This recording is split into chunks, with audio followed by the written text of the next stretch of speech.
Voilà, donc j'accueille aujourd'hui donc Émilie et Charlotte qui vont se présenter, qui sont techniciennes au GDS, donc et qui vont présenter leur travail, qui utilisent la bioélectronique déjà depuis quelques années. Et donc, on va voir ça en détail sur une petite heure ou un petit peu plus. Les questions, vous les poserez, s'il vous plaît, après. On va vraiment dérouler la conférence. Notez vos questions et donc après, quand ce sera terminé, vous ouvrirez votre micro et vous poserez votre question. On va essayer de fonctionner comme ça pour que ce soit audible pour tout le monde. Voilà. Donc c'est parti. Donc Émilie, si tu veux commencer par te présenter.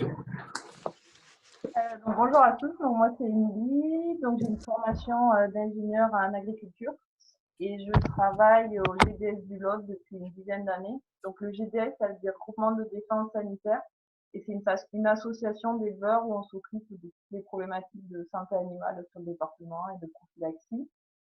Donc avec Charlotte, notre rôle, travaille plus sur l'organisation de formation et sur le conseil en élevage. Voilà. Ok. Donc Charlotte, tu veux te présenter? Oui, alors moi, j'ai fait une formation, j'ai une licence pro, donc un bac plus 3. Donc j'avais fait mes stages, j'ai eu la chance de faire mes stages au GDS du Lot, donc je connaissais déjà Émilie. Je suis partie travailler ensuite 4 ans sur Nantes, en Loire-Atlantique, dans un organisme privé de conseil en élevage. Et puis je suis revenue dans le Lot quand l'opportunité s'est présentée. Donc je travaille en partenariat avec Émilie, donc j'ai un mi-temps GDS et un mi-temps de conseillère en bovin-viande à la Chambre d'agriculture. Voilà. D'accord. Et donc, qu'est-ce qui fait que vous avez connu la bioélectronique? Comment ça s'est passé? Et puis j'ai envie de vous dire pourquoi tout d'un coup cette technique qui n'est pas connue vous a donné envie de l'utiliser. Alors, donc on va partir un peu sur tout l'historique, toute la démarche qu'on fait depuis 10 ans sur la santé en élevage, qui nous a amené petit à petit à la bioélectronique. Donc on a eu la chance de connaître Pierre-Emmanuel Radi dans les années 2010 en fait, qui nous a formés sur l'approche globale en élevage, qui nous a montré que des problèmes de santé en élevage, forcément il y avait des microbes, il y avait des virus, il y avait des bactéries, mais pourquoi il y avait des élevages où ces virus, les maladies étaient là, et d'autres élevages où il n'y avait pas de problème, alors que pourtant tous les virus et bactéries sont présents. Donc vraiment nous montrer que la santé, c'était lié à différents facteurs et qu'il fallait avoir une approche globale en élevage pour pouvoir résoudre des problèmes de santé récurrents. Donc on a commencé des formations sur le département à partir de 2011-2012. Donc on a fait des formations pour les éleveurs, mais aussi pour les techniciens qui étaient intéressés sur le département et pour les vétérinaires. Donc l'idée c'était quand on avait un problème récurrent en élevage, d'intervenir avec tous les gens qui tournaient autour de l'élevage, GDS, techniciens, vétérinaires, marchands d'aliments, pour essayer d'avoir cette approche globale, d'avoir le même discours et d'être le plus performant possible. Donc on a fait ça on le fait encore, hein, mais bon, donc on a commencé petit à petit par étapes. Donc en parallèle, donc on fait des formations depuis 2010 avec 5 INVEC, donc avec chaque année un thème différent. Donc on est parti les premières années sur vraiment les liens entre l'alimentation et la santé. Après, quand on parle d'alimentation, on est obligé de partir des fourrages. Donc, on a fait tous les liens entre les fourrages, ce qui était fourrage et santé. Et puis, quand on veut des fourrages de bonne qualité, on est obligé de travailler sur le sol aussi. Donc là, on est sur tous les liens entre le sol, les fourrages, l'alimentation et la santé des animaux. On a fait aussi un petit parallèle avec l'hydratation. Donc voilà, donc depuis 2010, chaque année, on fait des formations éleveurs et avec ceux qui sont intéressés sur une thématique différente sur l'approche globale. Et en parallèle, on fait des visites d'élevage avec les gens avec qui on peut travailler. Donc du coup, donc on a commencé avec en travaillant avec des petits outils parce qu'on voyait que ce qui manquait quand même, c'était les mesures en élevage. Donc on a commencé à travailler avec cet outil qui s'appelle un glycomètre, des réfractomètres. Donc ça nous donnait déjà des petites indications sur ce qui allait pas au niveau alimentation. Mais bon, pour nous, on n'allait toujours pas aller assez loin. Et puis Je suis désolée pour le son. Je peux pas faire mieux. Ouais, non, je suis désolée, j'arrive pas à toucher. On a essayé hier, on avait le même son. Ouais. Mm. Je sais pas, j'essaie de parler plus près peut-être. Non, ça change rien, on a toujours… C'est compréhensible ou faut que je continue puis je laisse la parole à Charlotte, ça sera plus. Donc juste, et puis dans les années 2014, Pierre-Emmanuel a commencé à faire des formations avec Laurent sur la bioélectronique. Et du coup, lors des formations, quand il venait sur le département, il a commencé à nous présenter l'outil et nous montrer les mesures qu'on pouvait faire et les résultats qu'on pouvait avoir avec ça. Donc c'est des éleveurs en fait qui nous ont sollicité, qui ont dit non mais ça c'est bien, c'est un outil qu'on devrait avoir sur le département. Et puis on a la chance d'avoir un chef qui est super et qui nous a dit ok banco, on investit à la fois sur l'outil, mais aussi de la formation pour Charlotte et moi pour l'utiliser et pour savoir l'interpréter.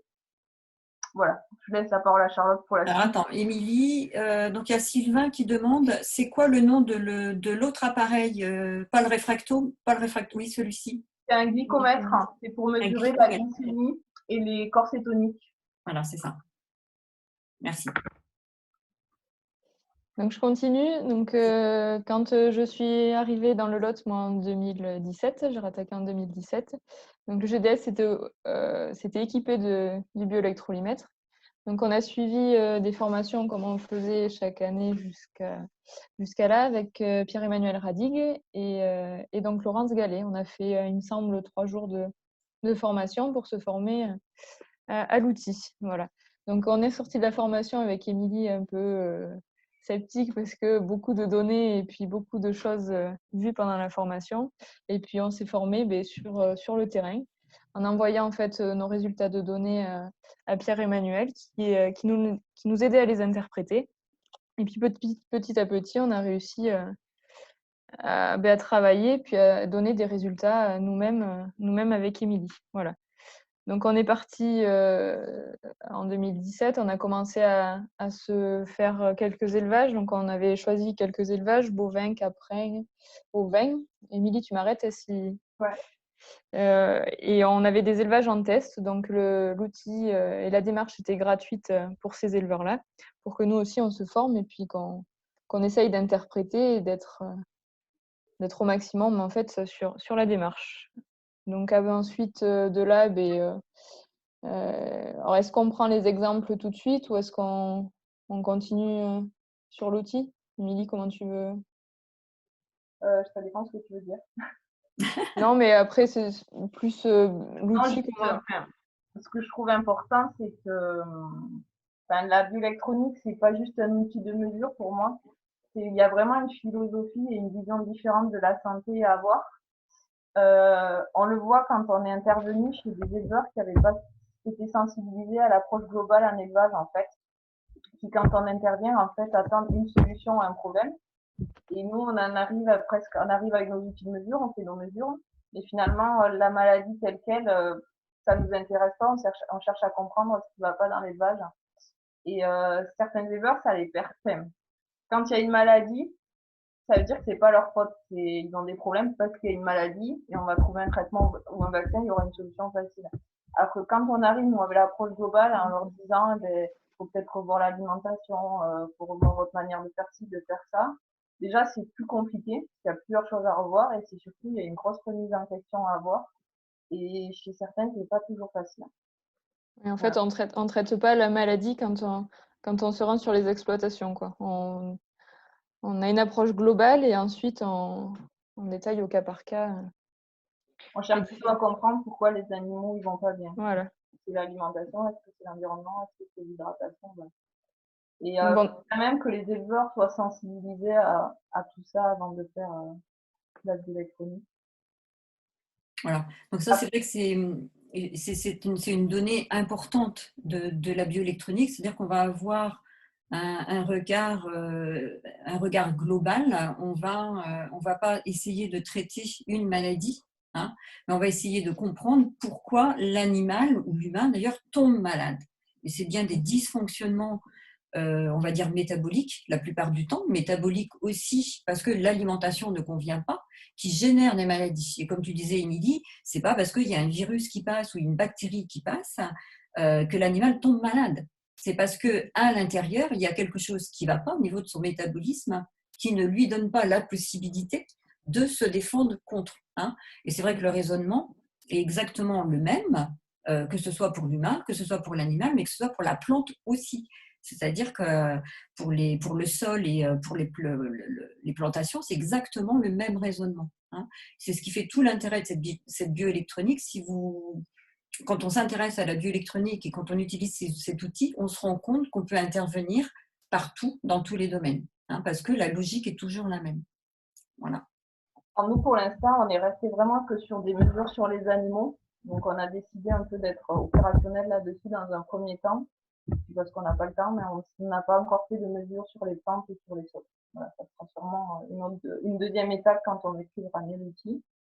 Donc, comme elle disait Charlotte, sur les premières années, c'était gratuit, c'était un service qui était gratuit. On a fait quoi, Charlotte? Une centaine de mesures? Ouais, je pense. Ouais. Une centaine de mesures dans toutes les espèces. Et là, depuis un an, c'est un service qui est payant chez nous. Donc, on propose ça, on demande aux éleveurs, en gros, c'est 500 € pour 3 visites dans l'année, sachant qu'on en fait un peu plus pour l'instant. Et donc, je sais pas si on explique un peu comment ça se déroule une visite en élevage. Oui, si tu veux. Puis après, les conséquences positives par rapport à cet investissement financier. Donc, quand on intervient, alors si on peut, dans la mesure du possible, avec le vétérinaire de l'élevage et le technicien. Parce que moi en particulier, je fais pas de ration, je laisse à mon technicien, je fais un diagnostic. Puis c'est surtout qu'on n'a pas le droit de faire les prélèvements nous-mêmes. Oui, on n'est pas véto, donc on fait pas de prise de sang. Donc sur un bovin, soit les éleveurs, si les éleveurs savent faire les prises de sang, c'est eux qui les font. Sinon, c'est le vétérinaire qui vient faire les prises de sang.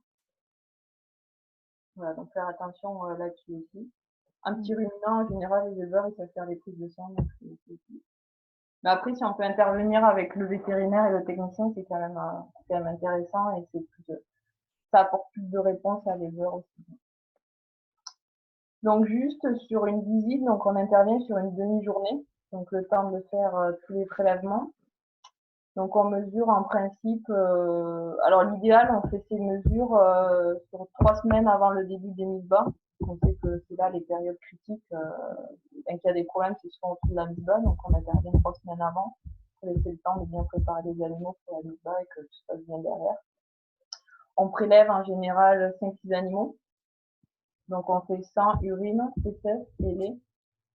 Mais souvent on fait que le sang et les urines. Tu complètes à Charlotte. Oui, vas-y. Et après, on mesure, donc on utilise donc la bioélectronique, on utilise le glycomètre, on utilise aussi des réfractomètres. Ça, on s'en sert pour mesurer la densité des urines, surtout voir si les animaux sont bien hydratés. Des tamis aussi pour les bouses. Des tamis pour les bouses. Et voilà. Ouais. Et après, l'interprétation, on la fait nous, en général. Parce qu'on est sur la bioélectronique, on est les seuls à savoir l'interpréter. Voilà, et puis après, de toute façon, les résultats, on les partage avec les techniciens et les vétérinaires. Et puis, si mettons, on découvre qu'il y a des carences en oligo et que l'éleveur il veut aller plus loin, le vétérinaire derrière, il va bien faire un profil oligo. Comme ça, on sait exactement ce qui manque comme oligo et ça permet de rajouter au niveau général. Voilà, on arrive sur le département quand même à travailler avec les collègues d'autres organismes pour faire au mieux pour l'éleveur. Alors, qui fait l'interprétation des résultats sur le sang, sachant que vous n'avez pas le droit de réaliser les prélèvements? En fait, c'est le vétérinaire qui fait les prélèvements, mais c'est quand même nous qui faisons les analyses avec la bioélectronique et qui interprétons derrière. Voilà, c'est-à-dire que les c'est juste l'acte qu'on n'a pas le droit. Voilà, l'interprétation est bien faite par vous. Pas de notre côté, non. Je lis les questions des expériences sur les élevages de poules et de Kyle. Non, on n'a vraiment aucune mesure. Ce qu'il faut voir, c'est que la bioélectronique en élevage est extrêmement récente. C'est vraiment grâce à Pierre-Emmanuel Radig, donc vétérinaire, qu'on commence à avoir une base de données. Donc, ça date de 2000, combien on a dit 13, non 17. Par là, ouais, 2000. Alors nous, ça fait 3 ans, mais Manu, c'était quoi, 2013-2014? Oui, guère longtemps avant, hein, quelques années avant et encore, on n'avait aucune base de données sur les animaux. C'est-à-dire que la bioélectronique était surtout utilisée au niveau des humains, au niveau de la santé humaine. Et puis, ben, certains l'utilisent au niveau du sol, mais à titre individuel. Donc, on n'a vraiment aucune base de données. Donc, le but, c'est vraiment de faire connaître cette méthode pour que tous les élevages, effectivement, quels qu'ils soient, puissent l'utiliser. Hein. Voilà, nous, jusqu'à maintenant, on a mesuré des vaches, des chèvres et des brebis. Voilà. Voilà, après, je sais pas. On peut voir sur les exemples peut-être? Oui. Ce que ça nous a apporté dans le boulot. Comment? On part sur ce que ça nous a apporté dans le boulot, l'intérêt qu'on en a, ouais. J'y vais, Charlotte ou... Ouais. Charlotte, elle voulait faire de l'interprétation. Comme ça, après, on fait des exemples. Ouais, si tu veux. Non, juste que je trouve que nous, pour le boulot, on a enfin un outil qui nous apporte des réponses concrètes à donner aux éleveurs. Et puis, ce qu'on s'aperçoit, on a eu un élevage il y a quelques années, en fait, où on voyait très bien ce qui allait pas chez lui. Et c'est vraiment le fait de mesurer ces animaux qui nous a rendu crédibles, en fait, et qui a motivé l'éleveur pour faire des changements derrière. Je pense qu'on n'aurait pas mesuré les animaux chez lui, il aurait rien fait de plus. Après, Ouais, c'est vraiment, ouais, c'est vraiment les résultats, ouais, comme tu dis, le fait d'avoir un résultat sur ces bêtes qui fait que derrière, parce qu'on a beau caler des rations en fait sur papier qui marchent très bien et on se rend compte que derrière, ça produit pas ce que ça devrait produire. Et en mesurant comme on le fait, voilà, comme a dit Émilie, on est plus crédible et l'éleveur voilà, a plus conscience de la chose. voilà. Après, ce qui est intéressant, c'est qu'on passe environ 4 heures chez l'éleveur et qu'au bout des 4 heures, en fait, on a des réponses à donner à l'éleveur, quoi. Alors que si on envoie des analyses en laboratoire, il a ses résultats que 3 semaines après. Là, on sort de l'élevage, on lui dit voilà, on a mesuré ça, ça et ça. Il y a ça qui va pas, il faut faire, et on en donne déjà des préconisations. Donc, c'est ça aussi qui est intéressant chez l'éleveur. Parce que souvent, quand on fait les mesures 3 semaines avant le début du NISBA, on va dire du NISBA à novembre, donc il fait ses corrections de suite, donc il y a le temps que les choses se mettent en place et se passent bien. Alors que s'il faisait des prélèvements, qu'il envoyait ça dans un labo, qu'il avait les résultats que 3 semaines après, en fait l'annulage commencerait et il serait souvent trop tard pour mettre en place des corrections. Très actif, ouais. Ça permet voilà, d'être réactif. Et puis je trouve que par rapport à des analyses de labo, ça leur coûte quand même beaucoup moins cher. Donc, même si 500 € sur 3 visites annuelles, ça peut représenter un coût important. Enfin, aujourd'hui, ce qu'on n'a pas dit, c'est qu'on a 12 éleveurs qui nous ont pris un suivi en fait en bioélectronique. Et je pense que pour la majorité, il y en a les 500 € dès la première visite, en fait, ils ont économisé du concentré et ils les ont vite amortis. Oui, l'investissement est vite rentabilisé, oui. Ok, donc Charlotte, tu veux commencer? Oui, j'attaque. Donc moi, je fais du suivi surtout essentiellement en élevage bovin. Donc là, j'ai le cas d'un éleveur en bovin allaitant, donc Limousine, qui a 180 vélages environ. Alors sur la période... Excuse-moi Charlotte, t'es sur lesquels? T'es sur quel t'es là-dessus? Cédric Labro. Ah merci, pardon. Donc c'est un éleveur de broutard avec 120 vélages sur une période assez groupée, juillet-septembre. Donc lui, il avait un problème récurrent. Donc chaque année, il avait des soucis au vélage. Il était obligé d'assister la majorité de ses vélages, pardon. Alors ces problèmes, c'est des poches dures, des retournements de matrice, des vaches qui n'avaient pas d'effort au vélage, des problèmes de nombril sur les veaux. Enfin voilà, c'était assez récurrent chaque année. Donc j'y suis passée en cours de vélage l'année où il était embêté. Et donc, on a eu ces résultats-là. Donc, sur le sang, on peut voir... Alors, quand on a été chez lui, il y a plusieurs compartiments qui sont étudiés. Donc, on a fait le sang, on a fait les urines, on a fait les fesses et on a fait le lait. Donc, on a réussi à tirer un peu de lait sur des allaitantes quand même. Donc, au niveau de ces résultats, on avait donc sur le sang, alors je ne sais pas si vous voyez bien, est-ce que c'est… Ouais, c'est bon? Donc, tu veux parler du pH? Donc, le pH sur le sang, sur les allaitantes, donc je vais parler sur les vaches qui sont allaitantes. Donc, on avait un pH sanguin qui était élevé, donc ce qui traduisait alors, soit un excès d'énergie, soit un manque de protéines. Donc, en général, en élevage allaitant, c'est souvent un manque, des carences en protéines. Les éleveurs allaitants, on ne met pas forcément le correcteur en phase, donc des carences en protéines. Ensuite, peut-être on va passer sur les… Oui. Est-ce que tu peux dire, Ouais. grâce à tes mesures bioélectroniques, comment tu as pensé qu'on était sur une carence en protéines? Alors, parce qu'il y a on a des normes sur ces mesures-là. Donc, les normes, pour avoir une ration équilibrée, en fait, on se base sur un pH entre 7,34 et 7,45. Donc, quand on a un pH qui est trop élevé, ça nous traduit en fait un manque de protéines ou un excès énergétique. Et si on a un pH qui est trop bas, c'est l'inverse. C'est un excès de protéines et un manque d'énergie. Et donc là, effectivement, donc les normes étant entre 7,34 et 7,45, ici on en a 3, 7,53, 7,51 et 7,55. Voilà. Donc on est largement au-dessus. Parce qu'effectivement, la fourchette est très courte, 7,34, 7,45. Au niveau du pH, c'est très court. Donc là, quand je dis c'est largement au-dessus, 7,55, c'est vraiment largement au-dessus. Ouais. Donc c'est comme ça, effectivement, qu'on va aller directement sur une problématique Voilà. au niveau de la ration. Après, on regarde aussi le RH2. Donc, le RH2, alors, suite aux formations de Manu, on nous dit qu'il faut que le pH et le RH2 soient en lien, c'est-à-dire qu'ils aillent dans le même sens. Donc là, on voit bien que notre pH est élevé et que notre RH2 a tendance à aussi être élevé. Voilà, de moyenne, on est à 24,5. Oui, à peu près. On est à 24,30, 24,5, 24,4. Possible de pas dépasser 24. Voilà.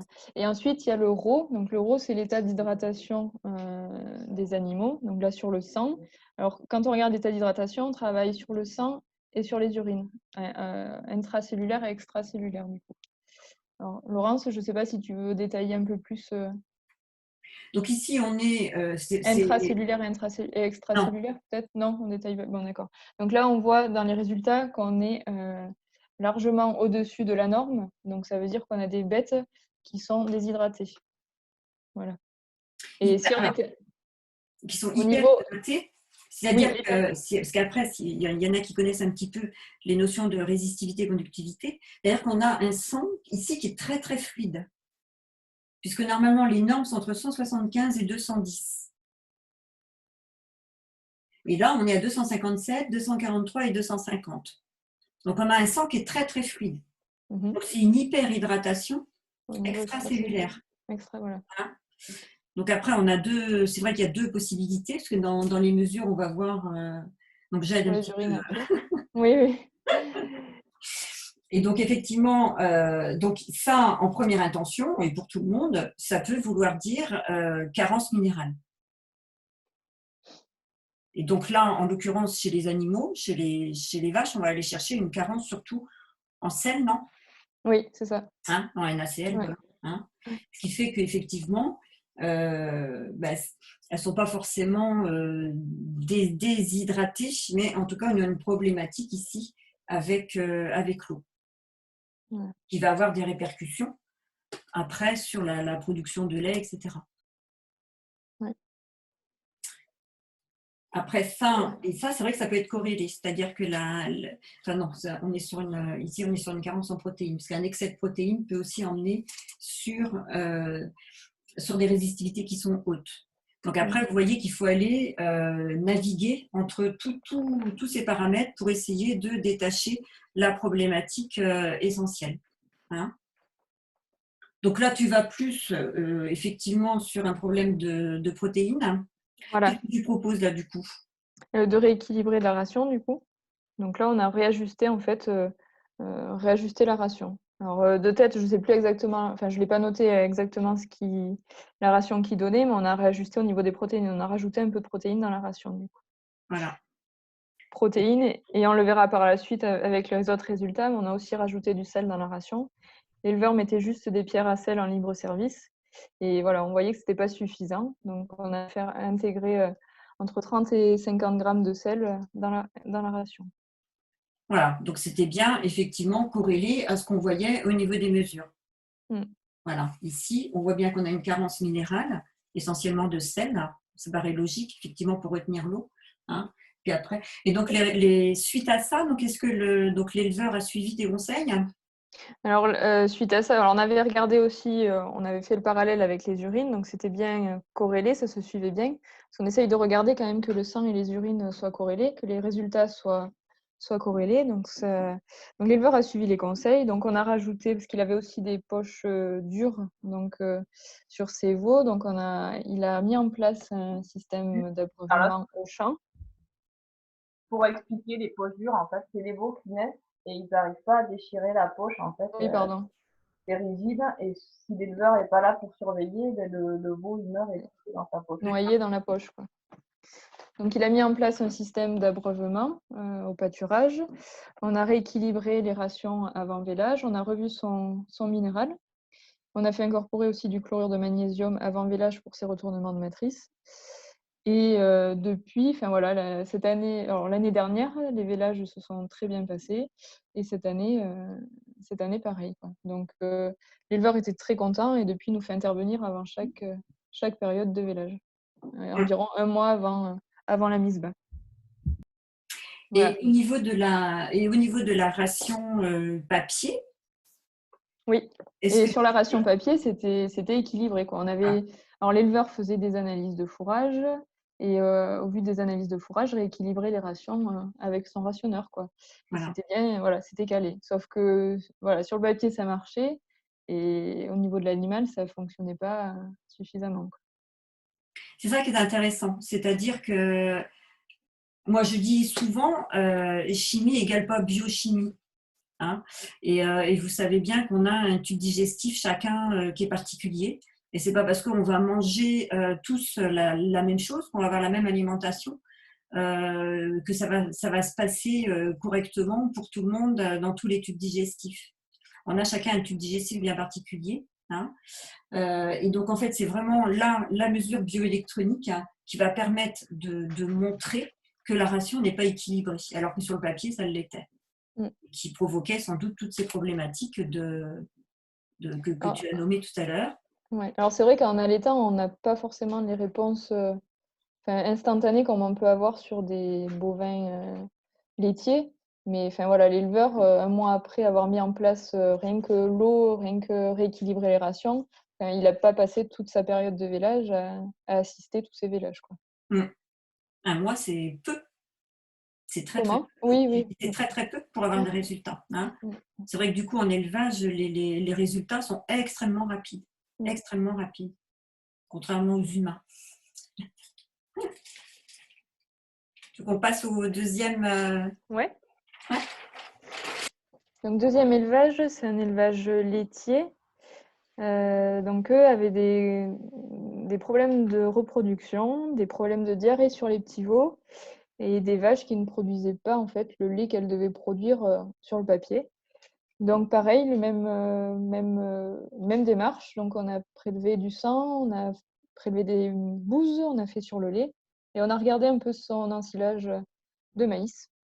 Donc là sur le sang, on voit pareil des pH qui sont très élevés, un RH2 qui est très élevé aussi.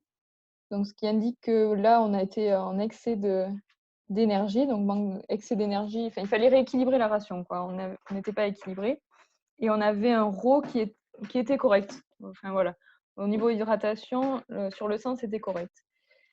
Donc on a revérifié la ration.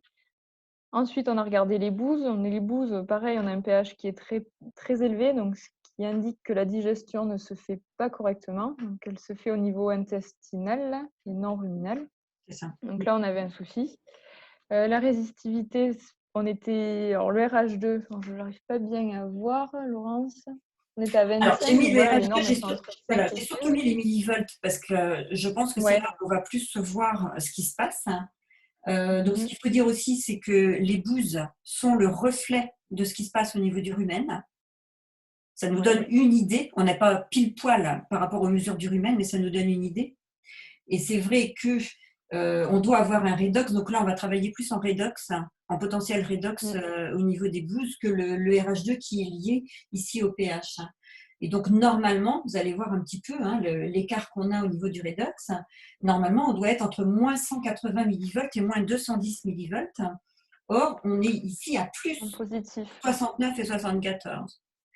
Ici, le redox doit être négatif pour qu'il y ait des fermentations au niveau du rumen. C'est tout le travail du rumen, c'est un travail de fermentation.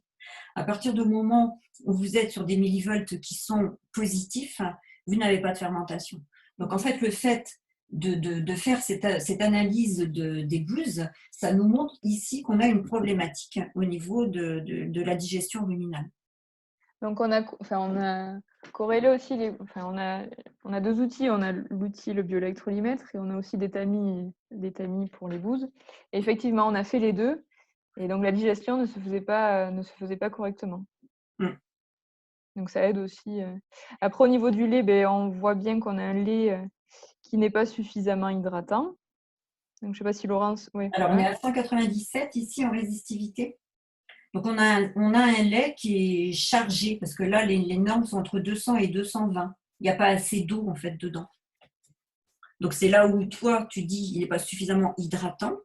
Donc, c'est vrai qu'il manque d'eau. Il manque d'eau. Hein. Il est un petit peu oxydé ici. Voilà. Et puis, le pH est légèrement au-dessus. Hein. On doit quand même être entre 6,10 et 6,50. Donc c'est vrai qu'on est à 6,55, hein, donc on voit ici qu'on a un lait qui est pas top, quoi. Hein. Voilà, il n'est pas sur des coordonnées correctes. Hein. Voilà, et puis au niveau de l'alimentation, alors on a un ensilage de maïs qui est très oxydé. Donc Ici, pour la digestion, voilà. Vous voyez, hein, on est à 23,18 de RH2. Normalement, il faut que ce soit inférieur à 20, enfin l'ensilage doit être entre 15 et 20 de RH2. Donc effectivement, on a de l'oxydation. Donc vous vous rappelez ce qu'on vient de dire ici au niveau du rumen. Hein. Voilà. Donc, si vous mettez de l'oxydation au niveau du tube digestif de la vache qui a besoin d'être au contraire, dans le sens inverse, hein, vous voyez ce que vous allez mettre en place ici. Hein. La digestion ne se fera pas correctement. Voilà, il n'y a pas suffisamment, le redox n'est pas suffisamment bas pour que ça ait une action positive au niveau du rumen. Et vous voyez ici qu'on a dit plutôt carence protéique, c'est-à-dire ce qu'on voit ici au niveau du sang. Et la résistivité de l'ensilage est à 495 pour des normes entre 80 et 100. Donc ça, la résistivité, ça veut dire qu'il n'y a rien dedans, quoi. Il n'y a pas à manger. Donc d'où l'importance en fait de travailler sur le sol et les fourrages pour qu'ensuite derrière l'animal ça fonctionne. Donc après l'analyse bioélectronique sur cet élevage, donc ça va travailler effectivement sur la ration, mais du coup le technicien va donner des informations supplémentaires, peut-être aussi sur l'ensilage, je ne sais pas s'il faut le faire différemment, s'il y a à travailler là-dessus, et encore en amont, sur les sols. à travailler sur le sol et tout ça fait. Donc vous voyez que là avec votre outil bioélectronique, vous allez du sol en fait jusqu'à l'alimentation et jusqu'au bien-être en fait des animaux avec un seul outil. Hein. Alors c'est vrai que là ça paraît simple, on est en train de vous déchiffrer là assez simplement. La bioélectronique n'est pas forcément très simple, il y a vraiment des réflexes à acquérir, mais une fois que c'est fait, c'est vrai que c'est non seulement c'est passionnant, mais vous allez très vite. Hein, j'ai l'habitude de dire, la bioélectronique, c'est un laser. Voilà. Vous faites des mesures, vous allez direct à la problématique. Ouais. Hein. Et puis on corrige directement le problème, quoi. C'est ça qui est. Et donc, voilà, il y a des choses à rajouter ou pas? Non, pas du tout. Il y a Bruno qui est arrivé. Bruno est arrivé? Alors, Bruno.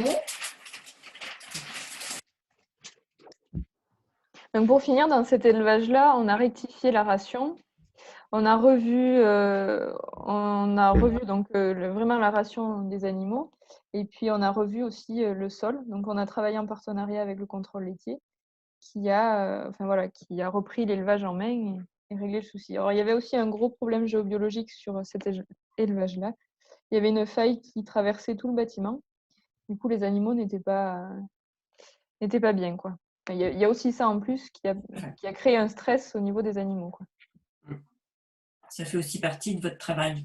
C'est Ouais. pas de la bioélectronique, quoique, Ouais. parce qu'effectivement, les perturbations électromagnétiques vont se répercuter en fait sur les paramètres bioélectroniques de l'animal. Donc, ça fait partie effectivement de ce qu'on appelle le redressement du terrain au sens vraiment large du terme. Et là, l'éleveur, rien qu'en modifiant sa ration, a vu le résultat, enfin sur les laitières, a vu le résultat de suite, quoi. Enfin, 2-3 jours après, au niveau du tank, ça produisait davantage, quoi. Voilà. Donc, c'est là où vous dites que l'investissement est vite rentabilisé. Et vite rentabilisé. Et il nous a fait réintervenir l'an passé. Et l'an passé, on a été l'effet inverse, on avait un peu trop de protéines dans la ration. Et pareil, donc on a rééquilibré ses rations et il a fait une économie là sur son correcteur azoté. Du coup. Ben voilà. Super. Voilà. Merci Charlotte. Alors.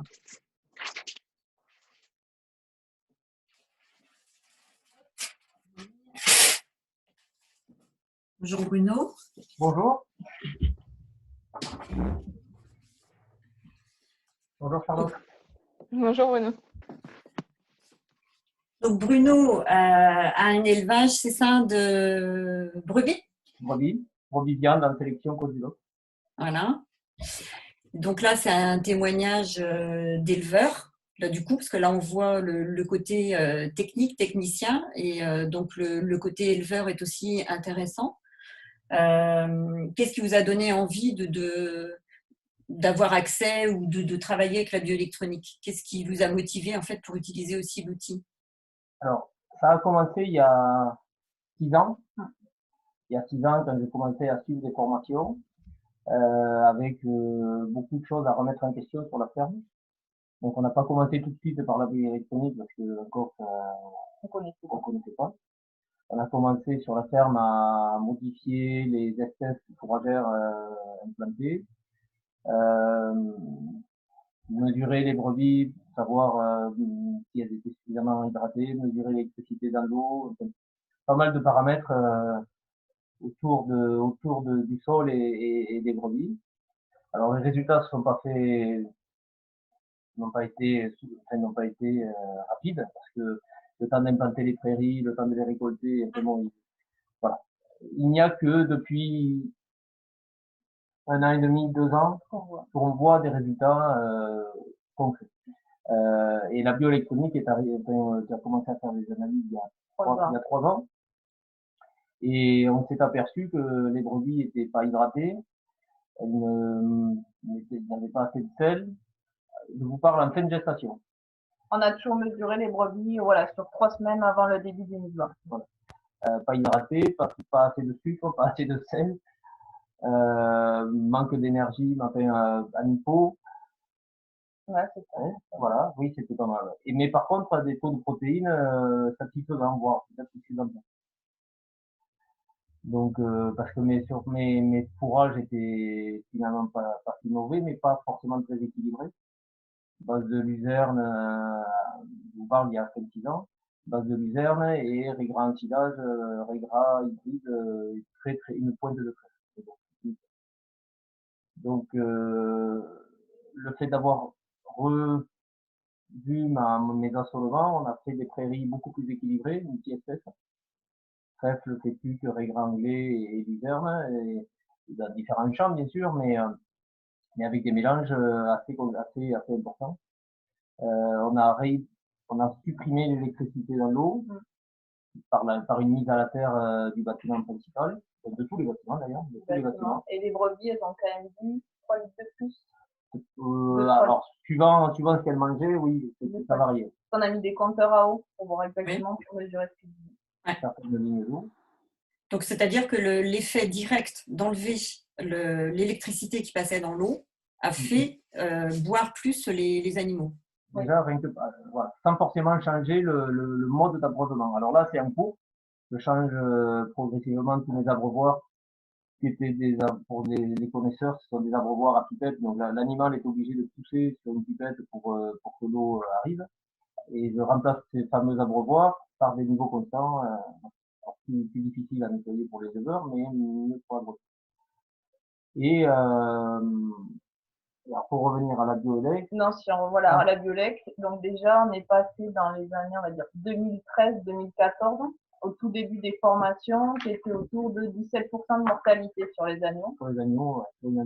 Donc voilà, donc on compte la mortalité depuis l'échographie, donc les brebis sont échographiées, on note toutes les brebis saines, et après on compte les mortalités agneaux plus les brebis qui ont pas mis bas, donc on considère que c'est des avortements ou des mortalités embryonales.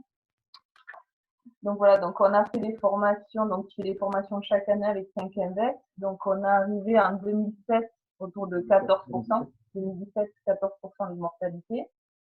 Donc en 2017, on a commencé les mesures donc en bioélectronique. Donc c'est avec des fourrages équilibrés et très bons. Et une association de métaux dans la ration concentrée, plus de l'orge, plus un peu de soja. Ça, c'était en 2016, 2017, jusqu'en 2018. Si on veut voir les données de bioélectronique, c'est le fichier que je t'ai envoyé sur le 16 février. Laurent, je sais pas si tu l'as. Je l'ai pas noté sur le tableau. On regardera après. Donc juste à cette période-là, on avait mesuré un excès de protéines, manque de sucre. Donc on avait des pH sanguins bas, des glycémies basses. On avait des résistivités basses. Donc on avait des brebis qui n'étaient pas bien hydratées. C'est pas celui-là. Donc les conséquences, donc et on avait des pH urinaires qui étaient élevés aussi. Donc qu'est-ce qu'on a fait? On a rééquilibré la ration, mais c'était compliqué. Parce qu'on est plutôt habitué à brebis à gérer un manque de protéines qu'un excès de protéines. Par contre, on a mis du chlorure de magnésium pour faire baisser le pH urinaire et avoir une BACA négative. Tu as rajouté des bacs à eau et on a rajouté de la mélasse pour apporter du sucre et que les brebis ne soient plus à hypoglycémie. Qu'est-ce qu'on a eu comme souci? On a eu des diarrhées. Tous les agneaux qui naissaient, dès que c'était le colostrum, ils partaient en diarrhée. Ça pendant un an et demi. Voilà, chaque annulage, systématiquement, tous les agneaux. Donc, ça en a sauvé beaucoup juste en les réhydratant, sans antibiotiques. Mais ils étaient plus fragiles, donc après, c'était un peu plus compliqué. Donc, la mortalité ne baissait pas forcément. Donc, tout le monde me disait que c'était pas possible, que ça pouvait pas être un excès de protéines, parce qu'en produit, ça n'arrivait jamais. Donc, nous, c'était les débuts de la machine aussi, donc on n'était pas trop sûrs de nous encore, donc j'avais fait faire des urées qu'on avait envoyées dans un laboratoire d'analyse, en fait, qui ont confirmé les résultats de la bioélectronique. Donc, on a un peu cherché pendant un an, et puis au bout d'un an, on a compris que c'était notre métail, on avait une ration trop riche en protéines, donc on a supprimé le métail. Le métail, c'est un mélange de céréales avec, pour ma part, c'était blé, épeautre, pois et veste. Ce fameux mélange était trop riche en azote soluble et perturbait énormément donnait un lait beaucoup trop riche. D'ailleurs, quand on faisait au réfractomètre, quand on prenait un échantillon de colostrum, il dépassait la norme, le réfractomètre était tout bleu, quoi. Donc, il était au-delà des taux, beaucoup trop riches. Donc, il empoisonnait en quelque sorte les animaux. Il le digérait. Donc, le simple fait, alors, et ça, la bioélec nous confirme bien qu'à chaque fois, on était trop haut en protéines. Mais, comme tu parlais de corrélation, Charlotte, tout à l'heure, il n'y avait aucun rapport avec des analyses de foin et un rationneur type fait par mes techniciens. Donc, ce rationneur me demandait de rajouter du soja. D'après le rationneur, il n'y avait pas assez de protéines. Il n'y avait pas assez de protéines. Donc, j'avais du mal. Donc, j'avais déjà pas beaucoup de soja et je voulais ne plus en utiliser. Et au final, voilà. C'est vraiment la bioélectronique qui nous a montré qu'il y avait un excès de protéines et qui nous a orienté là-dessus. Donc, on a tenu bon. Ça a duré un an. Ça a duré un an. Réhydrater tous les agneaux, j'ai passé plus de 15 litres de réhydratant par année là, donc c'était contraignant. Pas coûteux, mais contraignant. Et le simple fait de, tout en gardant l'ensilage d'herbe à multi-espèces, le foin multi-espèces second cycle, et en mettant 300 grammes de céréales pures, c'est-à-dire orge et autres, en supprimant l'apport de méthane, les problèmes se sont arrêtés. Et les résultats en bioélectronique sont redevenus dans les clous. C'est revenu dans les clous. Ouais. Et de par là, la conséquence qu'il y a eu, c'est que moins de mortalité, parce que même si j'arrivais à sauver des agneaux avec beaucoup de temps passé, ils se fragilisaient, ils chopaient une pneumonie par la suite, enfin, ils perdaient 8 ou 15 jours de croissance. Et comme je fais du contrôle de performance, ça fait vite vu.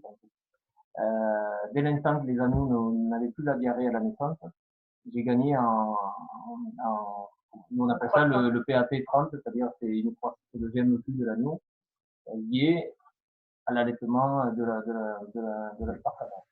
Et on est passé de 9% de 14% donc en 2013-2014 à 14% à 9, combien c'était là? J'étais à 15% de morts sur agneau jusqu'en 2018, malgré les efforts de prairie, tout ça, mais bon, avec tout ça, et on est passé à 9% depuis un an.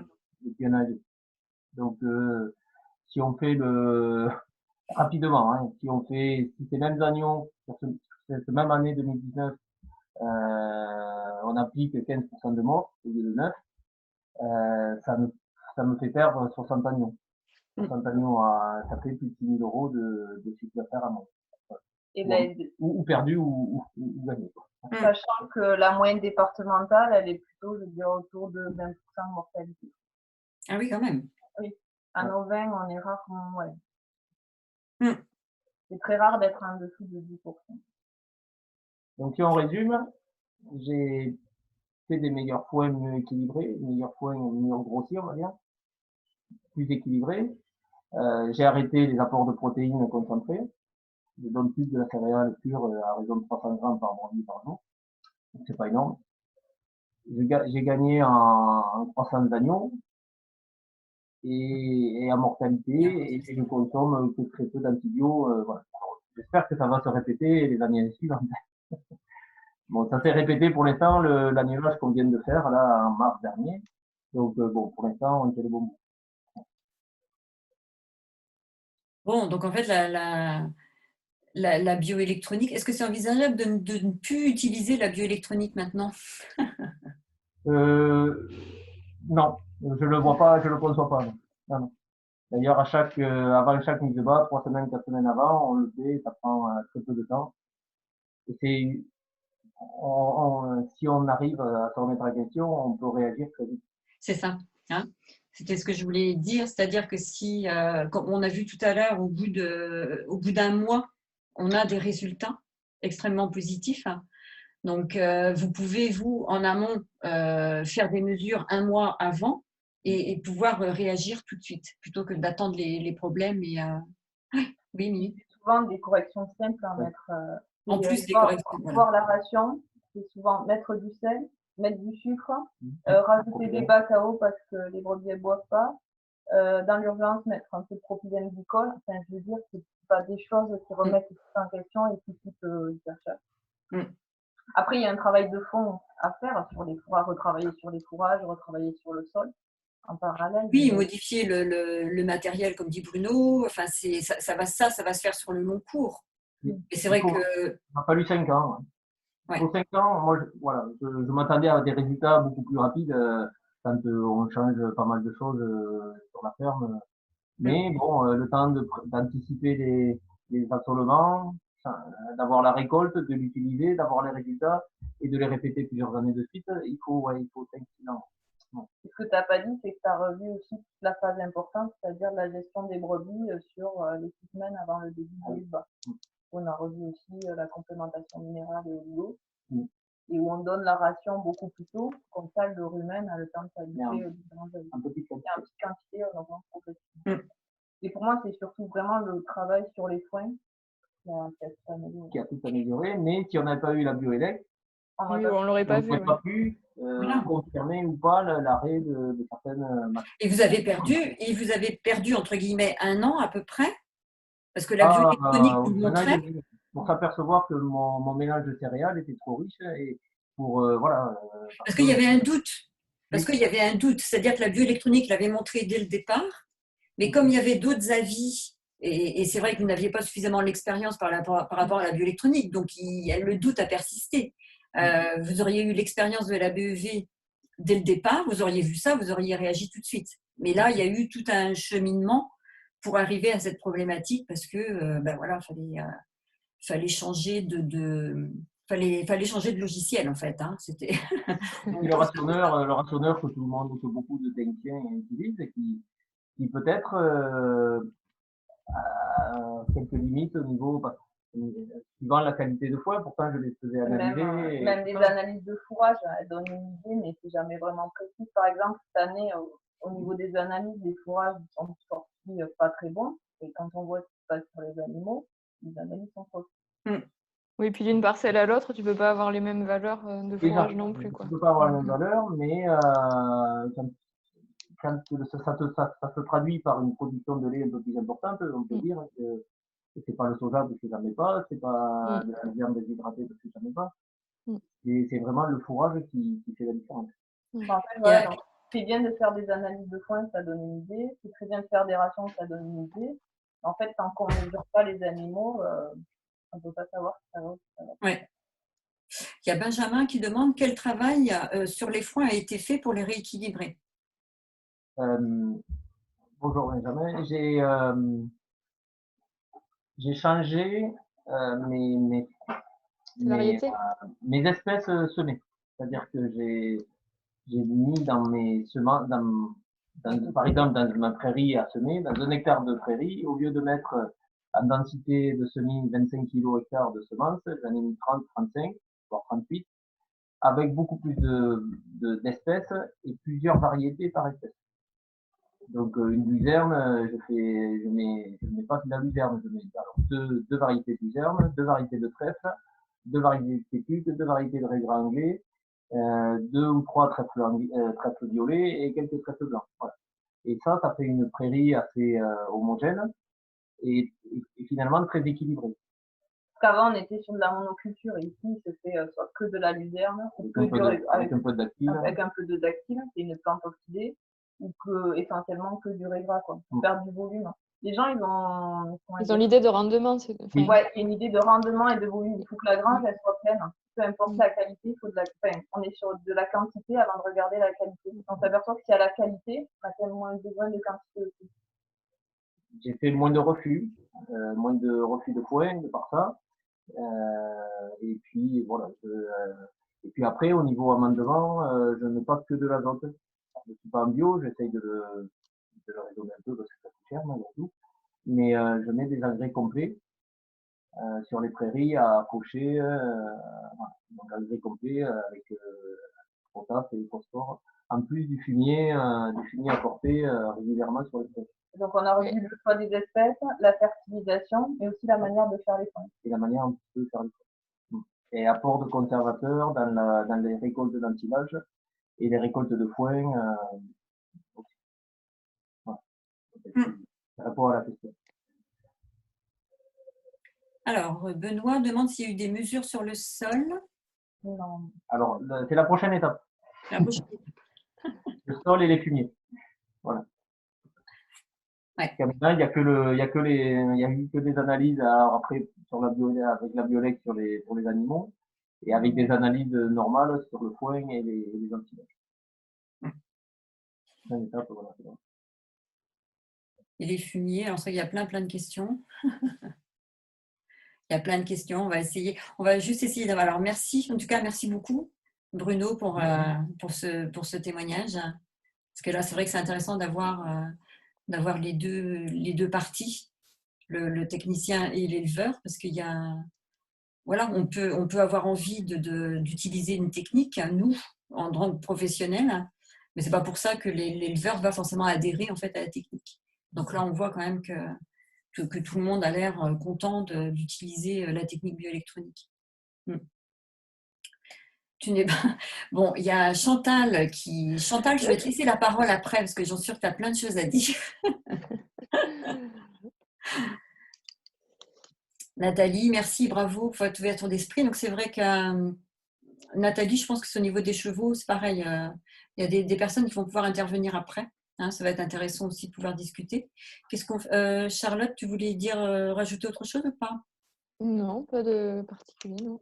Est-ce que tu voulais parler de l'exemple des mamies, Laurence, aussi, qu'on Comment? avait eu sur des résultats. Bruno avait eu des problèmes plusieurs fois Oui. de mamies. Eh ben, c'est ce schéma, c'est ce tableau-là qu'on a. D'accord. Hein, si tu veux, du coup, on va rembrayer sur les mesures. On avait eu un souci de mamie gangréneuse sur des brebis.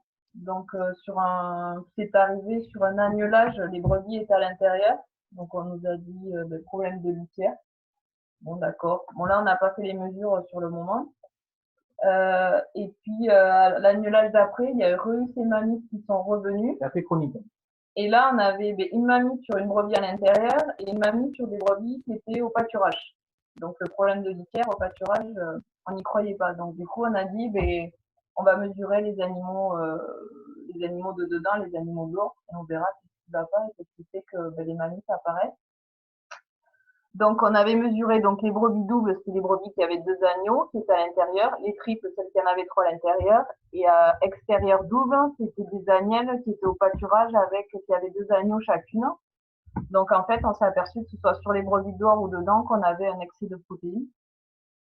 Alors, pourquoi tu dis excès de protéines, là, du coup? Parce que le pH est bas, en fait. Le Voilà. pH sanguin bas. Je ne sais pas si vous voyez en fait sur les mesures, hein, mais on est sur des pH, ça va de 7,23, même ce qui est très très bas, 7,23, 7,27, 7,29, 7,26. Hein. Pour des normes, la norme basse, c'est quand même 7,34. Donc, typiquement, on en est en acidose sanguine. Ouais. Donc là, tu rassures, effectivement. Donc, ça traduit un excès de protéines. Voilà. Et après, donc, on avait les pH qui n'étaient pas cohérents entre les pH sanguins et pH urinaires. Et au niveau de la résistivité aussi, on voyait qu'il y avait un excès de potasse. Donc, du coup, il fallait rééquilibrer la BACA. Et que les RH2 était un peu élevé, donc il y avait aussi un peu une oxydation. Donc, on avait appelé Manu pour savoir ce qu'il fallait faire, puisque que ce soit pour les brebis qui étaient dehors ou dedans, c'était compliqué de réajuster la ration, puisque dehors, elles avaient que de l'herbe, donc c'est un peu compliqué. Et dedans, elles avaient de l'ensilage, du foin et de la céréale. Donc, enlever la protéine, c'est un peu compliqué aussi. Du coup, on avait réajusté la BACA et on avait t'avais rajouté du chlorure de magnésium. Enfin, j'avais redonné du chlorure de magnésium. Voilà. Et entre 4 et 5 grammes par brebis, et il n'y a pas eu de nouveaux cas derrière quand on a fait ça. Alors, il y a Benoît qui dit pourquoi excès de potassium? Parce qu'on avait un RAW qui était élevé dans le sang et bas dans les urines. Et l'herbe, quand on a de l'herbe poussante là au printemps, ou à l'automne, à l'automne, on avait une herbe très poussante, on avait beaucoup de potasse dans l'herbe. Et c'est pas dû aussi à l'excès de protéines? Et à l'excès de protéines, oui, oui, oui. Alors, je pense que quand on a un excès de protéines, on va avoir un excès de potassium, puisque ce sont des protéines végétales pour les animaux, contrairement à nous. Et effectivement, dans les protéines végétales, il y a énormément de potassium. C'est la différence en fait avec les humains, où nous, on est à l'inverse par rapport aux animaux. Donc, on avait aussi refait une cure en oligo-éléments. On avait redonné des antioxydants.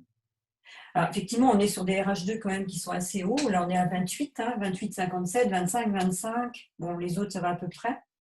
Et puis après, je vois que les résistivités sont quand même relativement basses. Ouais. 168, bon, 166. Après, on est en limite basse en fait par rapport aux résistivités. Donc là, elle manquait pas d'eau. Oui. Si, à l'époque. Non, mais même si elles boivent plus depuis qu'on a sorti l'électricité dans les abreuvoirs, on a quand même toujours ce problème d'hydratation qui est récurrent. Ouais. Voilà. Qui est lié. Alors, on va voir en changeant les abreuvoirs, mais qui est aussi pour moi la qualité de l'eau. On a une eau qui est calcaire ici, donc c'est pas hydratant. Ouais, c'est vrai qu'on n'a pas. J'ai pas de mesure dans toutes les mesures que vous avez envoyées. J'ai pas de mesure d'eau.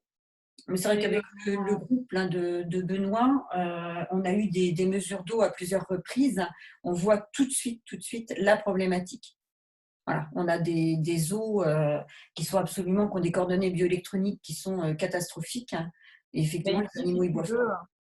on est sur des pH à 7,5-8 sur l'eau, Ouais, ouais. des eaux oxydées, on est sur du calcaire, on est en dureté, on est toujours autour de 25-30. Ouais, donc, tu as des résistivités qui sont très basses. Ouais, Effectivement, et c'est pas hydratant. conductivités qui sont au-dessus de 600 souvent. Mm. Voilà. Voilà. Donc là c'est ce qu'on voit quand même, hein, que elles sont légèrement, on ne va pas dire déshydratées, mais en tout cas, elles y vont là. Mm. Et on a l'eau qui est très chlorée et qui souvent a goût à la javel. Donc je pense que les brebis, elles En aiment plus, pas non, je pense qu'ils n'aiment pas. bien. Je pense qu'ils n'aiment pas l'odeur. Donc là, effectivement, donc les mammites, donc là, vous avez fait quoi par rapport à ces mesures-là? On a apporté du chlorure de magnésium et on a fait une cure en iode sélénium. Donc c'était plus donc de travailler sur et par rapport à. Par rapport à la ration, c'était compliqué de Ah oui, baisser la parce qu'ils étaient protéine, donc dehors. on a rien touché, quoi. On a réajusté avec la base.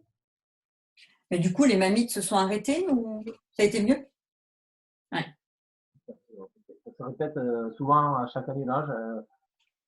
Peut-être que je ne m'explique pas suffisamment et du coup. On a eu le même problème là récemment et du coup là on a réagi beaucoup plus vite. On a dit il y a sûrement un excès de protéines. Donc là on a arrêté l'anti-âge, Mm. Il y avait de l'herbe, donc du coup. Ah oui, Chantal, tu dis. L'anti-âge du foin et de l'herbe. Donc elles avaient ce qu'il fallait en termes de protéines. Pour la transition, voilà. C'était un peu. Ok. Merci Bruno. Avec plaisir. Au revoir. Alors, on a une autre.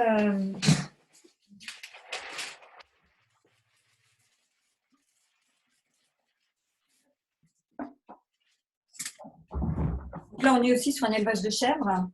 Oui. Avec donc des problèmes plus de diarrhée. Oui. Alors cet élevage de chèvres, on les suit depuis le début aussi. Donc eux, ils ont depuis presque toujours, ils ont des problèmes de diarrhée sur les chevreaux. Et après, donc ils ont un bon niveau de production, mais ils trouvent que par rapport à ce qu'ils donnent à manger, les chèvres pourraient produire un peu plus.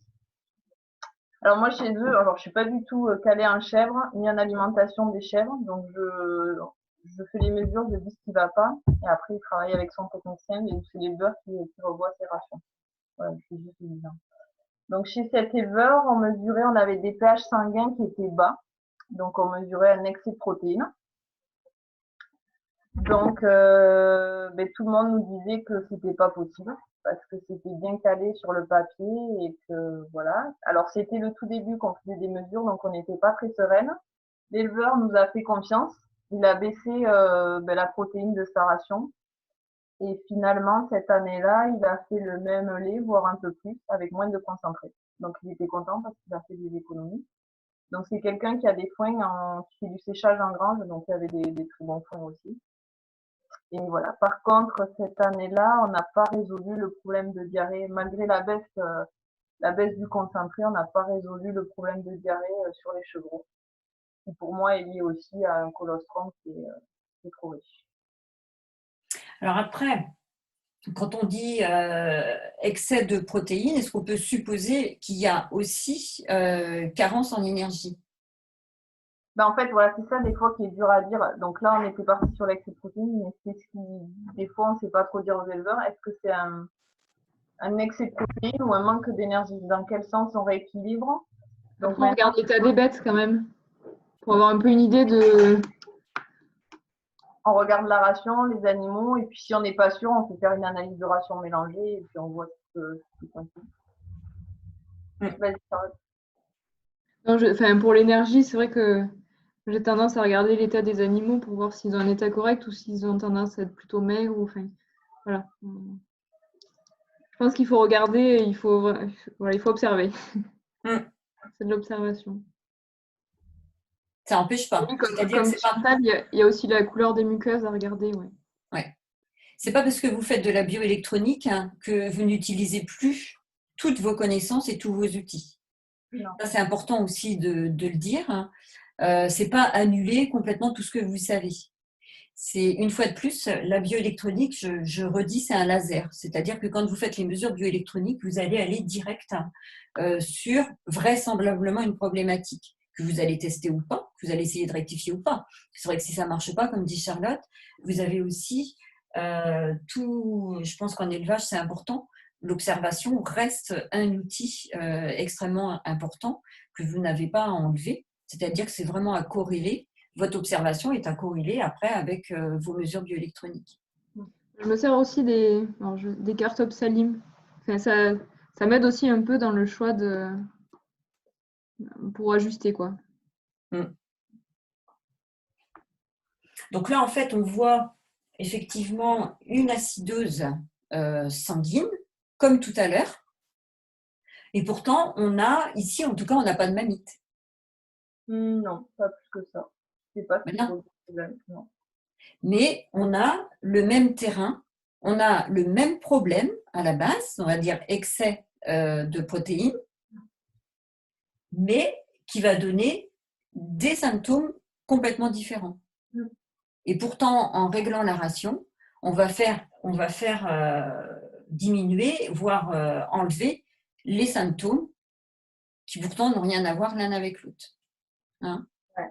Et là, il avait baissé le concentré, mais après, il pouvait pas aller au-delà. En fait, il avait des foins qui étaient excellents cette année-là et qui étaient très riches en protéines. Voilà. Et par contre, on a refait des mesures cette année où on a le profil inverse en fait, où on a des pH élevés, donc on a un excès d'énergie ou un manque de protéines. Et alors cette année, donc du coup, ils ont des problèmes de production, ils n'ont pas fait le lait qu'ils devaient faire. Et par contre, le seul point positif, c'est qu'il n'y a pas eu ces problèmes de diarrhée sur les chevaux, quoi, pour la première année depuis plus de 10 ans. Mais c'est là aussi qu'on s'aperçoit qu'en fait, c'est des fourrages qui font beaucoup de choses, quoi. Quand on a des fourrages de qualité, ça roule, et dès qu'on a des fourrages qui sont moins bons, parce qu'il a essayé de remettre de la protéine dans sa ration par des concentrés, et puis ça n'a rien fait du tout sur la production. C'est là qu'on peut dire que c'est vraiment les fourrages qui sont à la base de tout. Et c'est normal, parce que c'est des ruminants. Voilà. Ok, l'autre c'était quoi? Oui, c'est le même, en fait. Ouais, c'est le même avec tout ça, c'est des résultats de C'est le même, mais on se retrouve effectivement, tout à l'heure, on était en acidose sanguine, et là, on se retrouve vraiment en alcalose. C'est très marqué. Hein. On arrive ici à 7,59, très très marqué comme alcalose. Donc, on se retrouve effectivement à l'inverse de tout à l'heure. D'où l'intérêt de faire des mesures quand même régulièrement. C'est-à-dire que ce n'est pas parce que vous faites une mesure dans un élevage une fois que vous réglez les problèmes pour tout le temps, quoi. Chez lui, on y va 6 fois par an à peu près. On mesure les chèvres 3 semaines avant le début des mises bas, et après on remesure les chèvres pendant la lactation.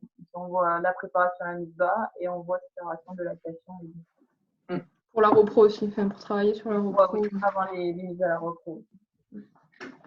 Et après, ce que tu disais aussi, ce qui est important, c'est la qualité des fourrages. Oui. Hein? Est-ce qu'on donne la parole à Chantal? Oui, là, c'est Chantal. Vas-y, Chantal, ouvre ton micro. Bonjour à tous. Vous êtes trop belles. Vous êtes trop belles, les filles. Présente-toi. Dis à tout le monde qui tu es, ce que tu fais. Alors, je m'appelle Chantal Philippe. Je suis confinée dans le Doubs, mais moi, je sors beaucoup parce que j'ai le droit de me promener pour aller voir ce qui se passe dans les prairies. Donc, je vais voir l'herbe qui pousse. C'est mon métier.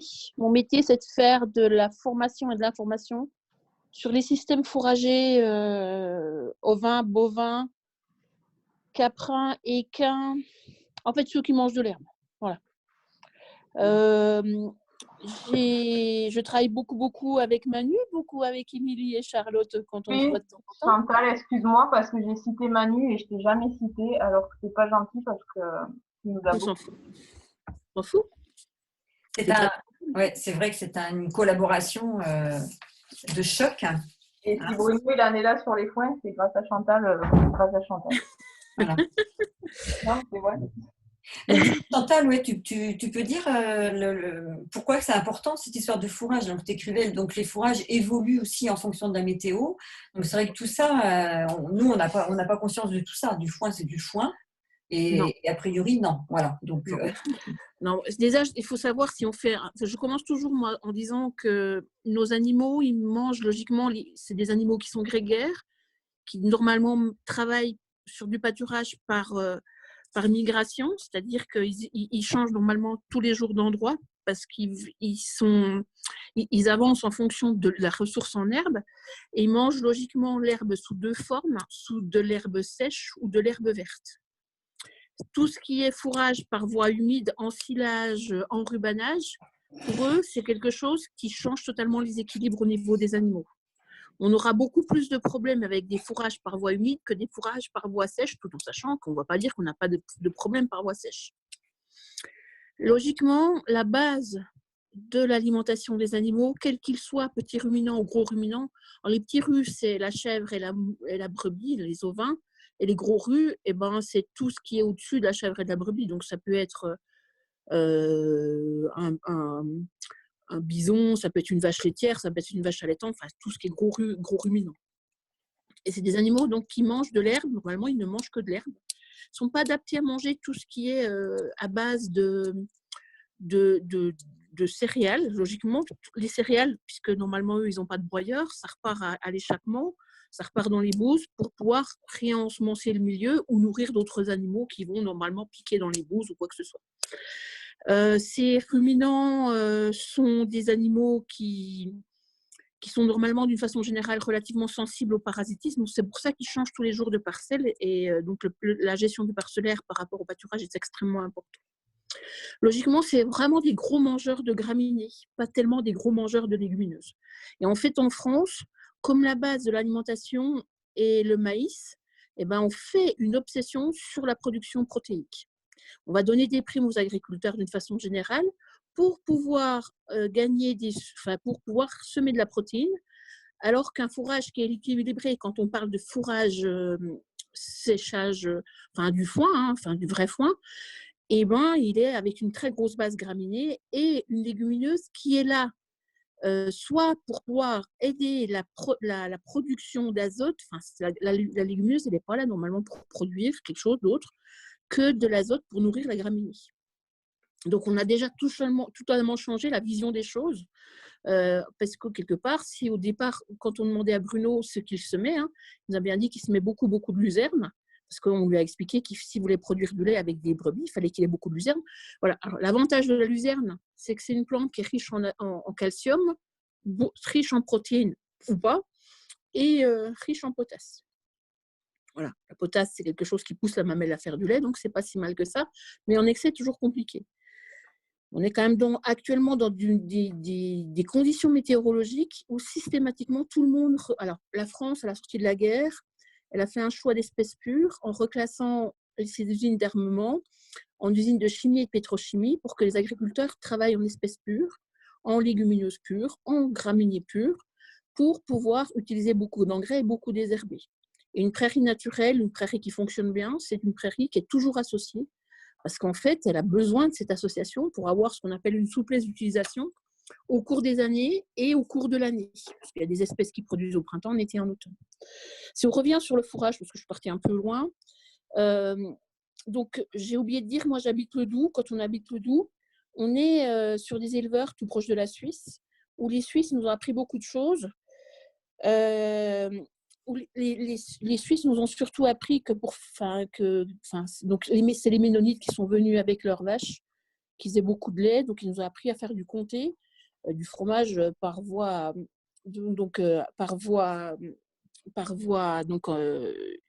c'est un lait qui est chauffé, pressé, c'est un lait de mélange, c'est pas un lait de troupeau pur.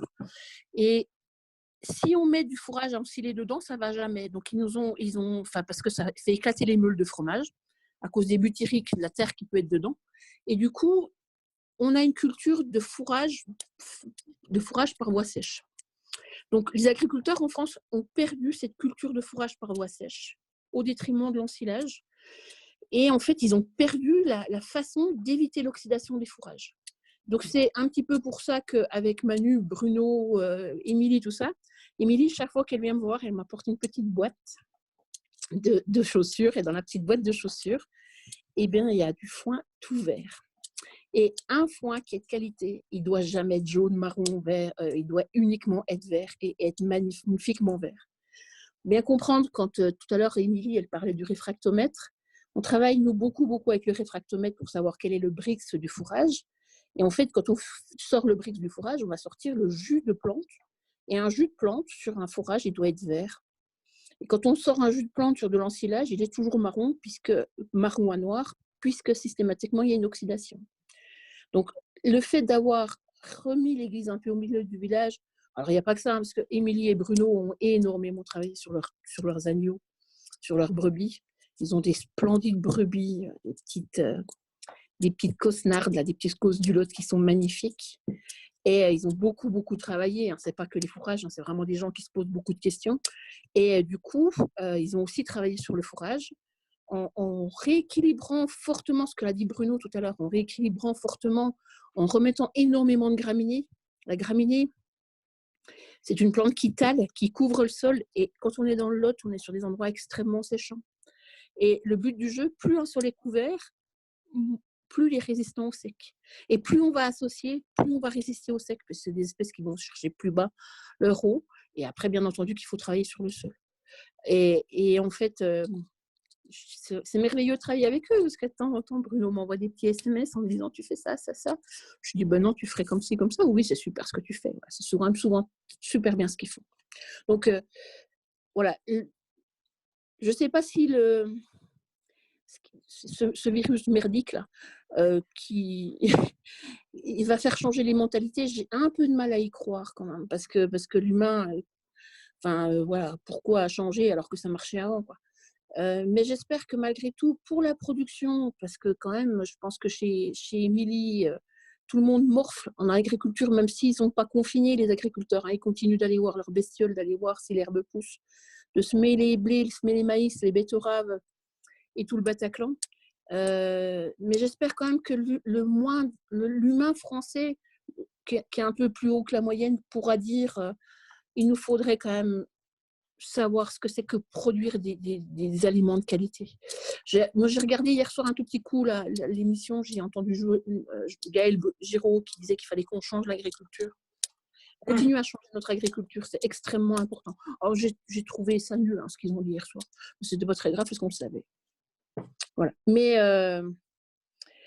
j'espère quand même qu'on apprendra, on puisse apprendre un jour à nos éleveurs à continuer à travailler avec de l'herbe et avec de la vraie herbe. Moi, je dis toujours que je pense herbe, je rêve herbe. Je dis toujours, je ne fume pas herbe, mais il faut que j'y pense tout le temps. Voilà, c'est tout ce que j'avais à dire. Merci beaucoup, Chantal. Mais c'est vrai que C'était génial. C'était ton génial. témoignage est important parce que quand on parle d'alimentation, surtout en élevage, on ne peut pas faire abstraction effectivement de ce qui se passe au niveau du sol. Hein. Et peut-être qu'on a un petit peu oublié ça, quoi.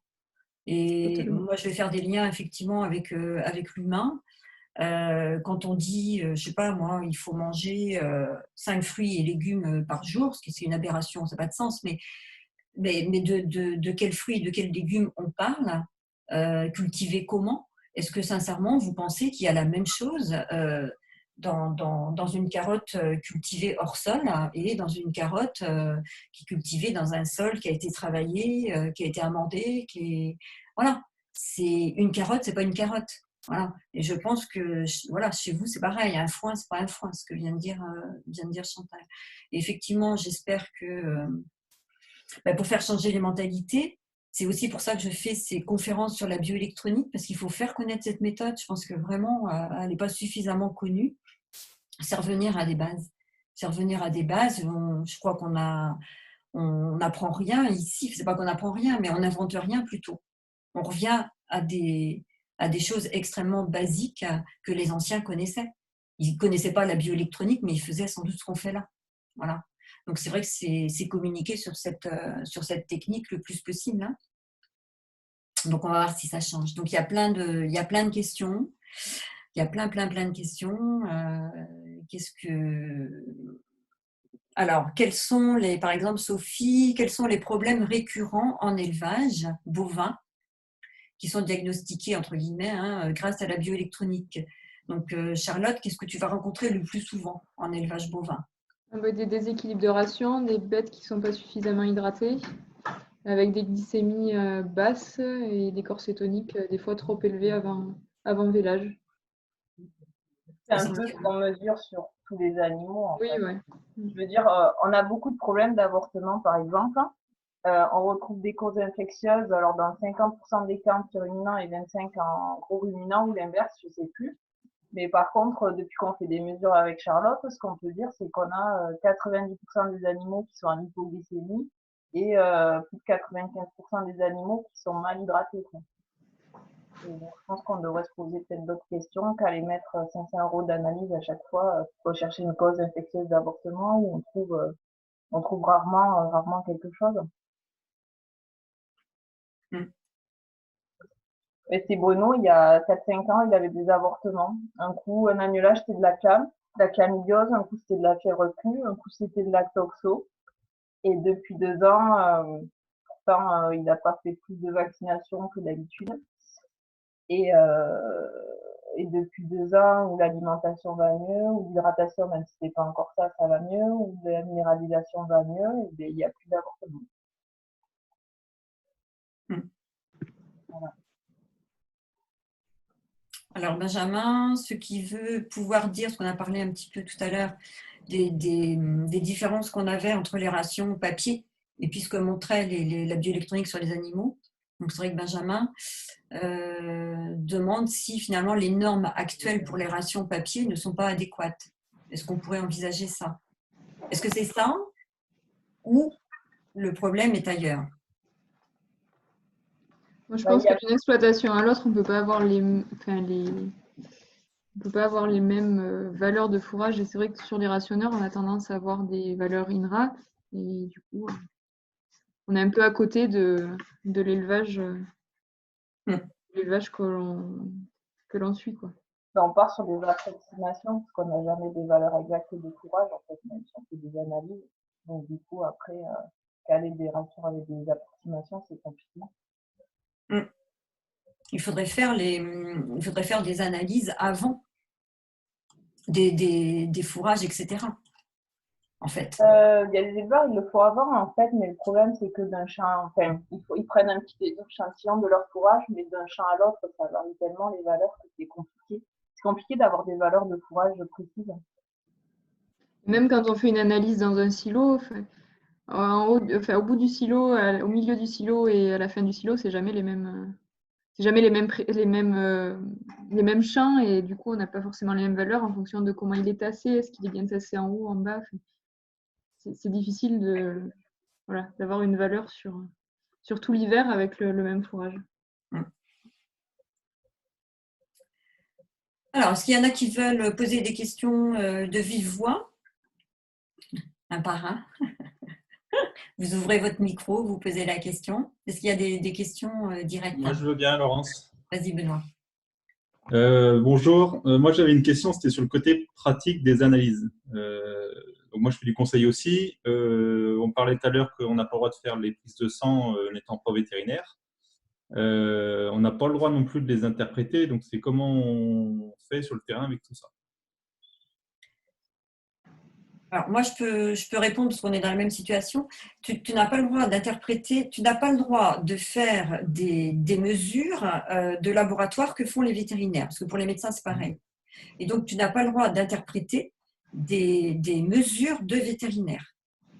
Mais là, en l'occurrence, on est sur des mesures de pH, de redox et de conductivité. Ce ne sont pas des mesures de laboratoire. D'accord. Donc, il n'y a pas de difficulté. Oui. Je peux me permettre de compléter justement la réponse.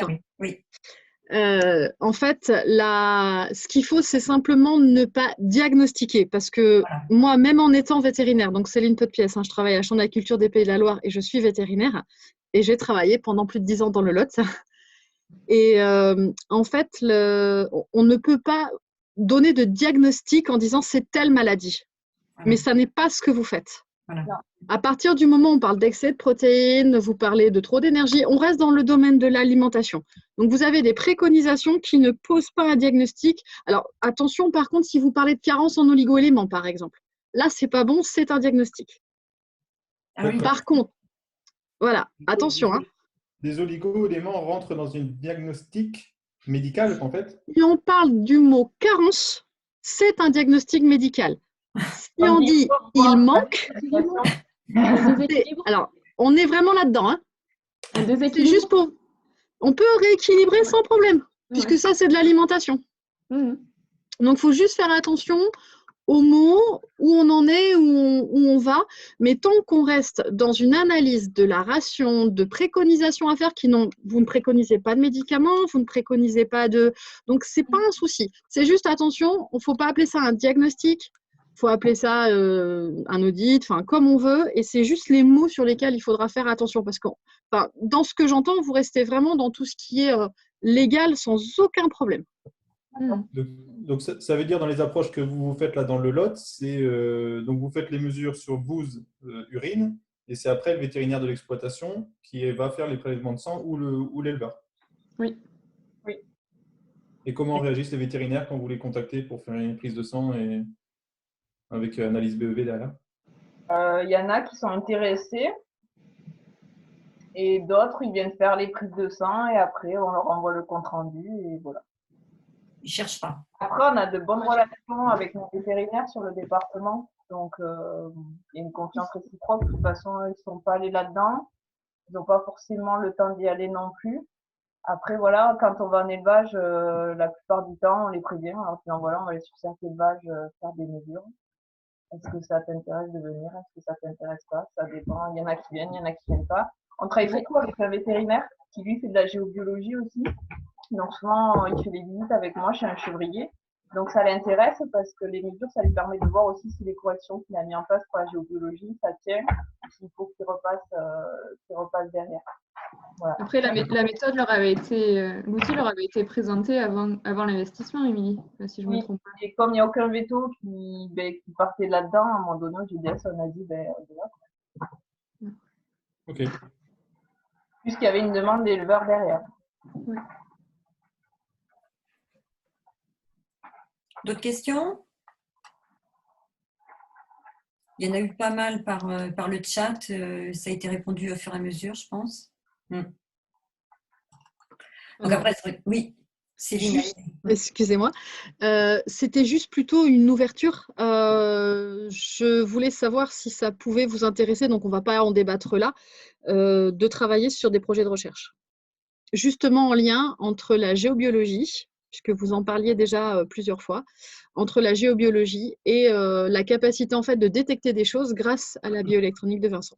Bah, c'est évident, hein, c'est ce qui nous manque. Hein. Moi, personnellement, c'est ce qui me manque énormément, de pouvoir faire de la recherche et pouvoir valider par la recherche ce qu'on dit, parce qu'on est encore sur de l'expérimentation. C'est-à-dire, on sait que ça marche. Là, on l'a vu, on n'a pas arrêté de le voir. On sait que ça marche. Mais après, pouvoir l'expliquer, moi j'ai envie de pouvoir l'expliquer physiologiquement. Il y a moyen, c'est clair, mais on n'a pas les moyens techniques. Donc c'est vrai que si on peut faire de la recherche, c'est le summum, quoi.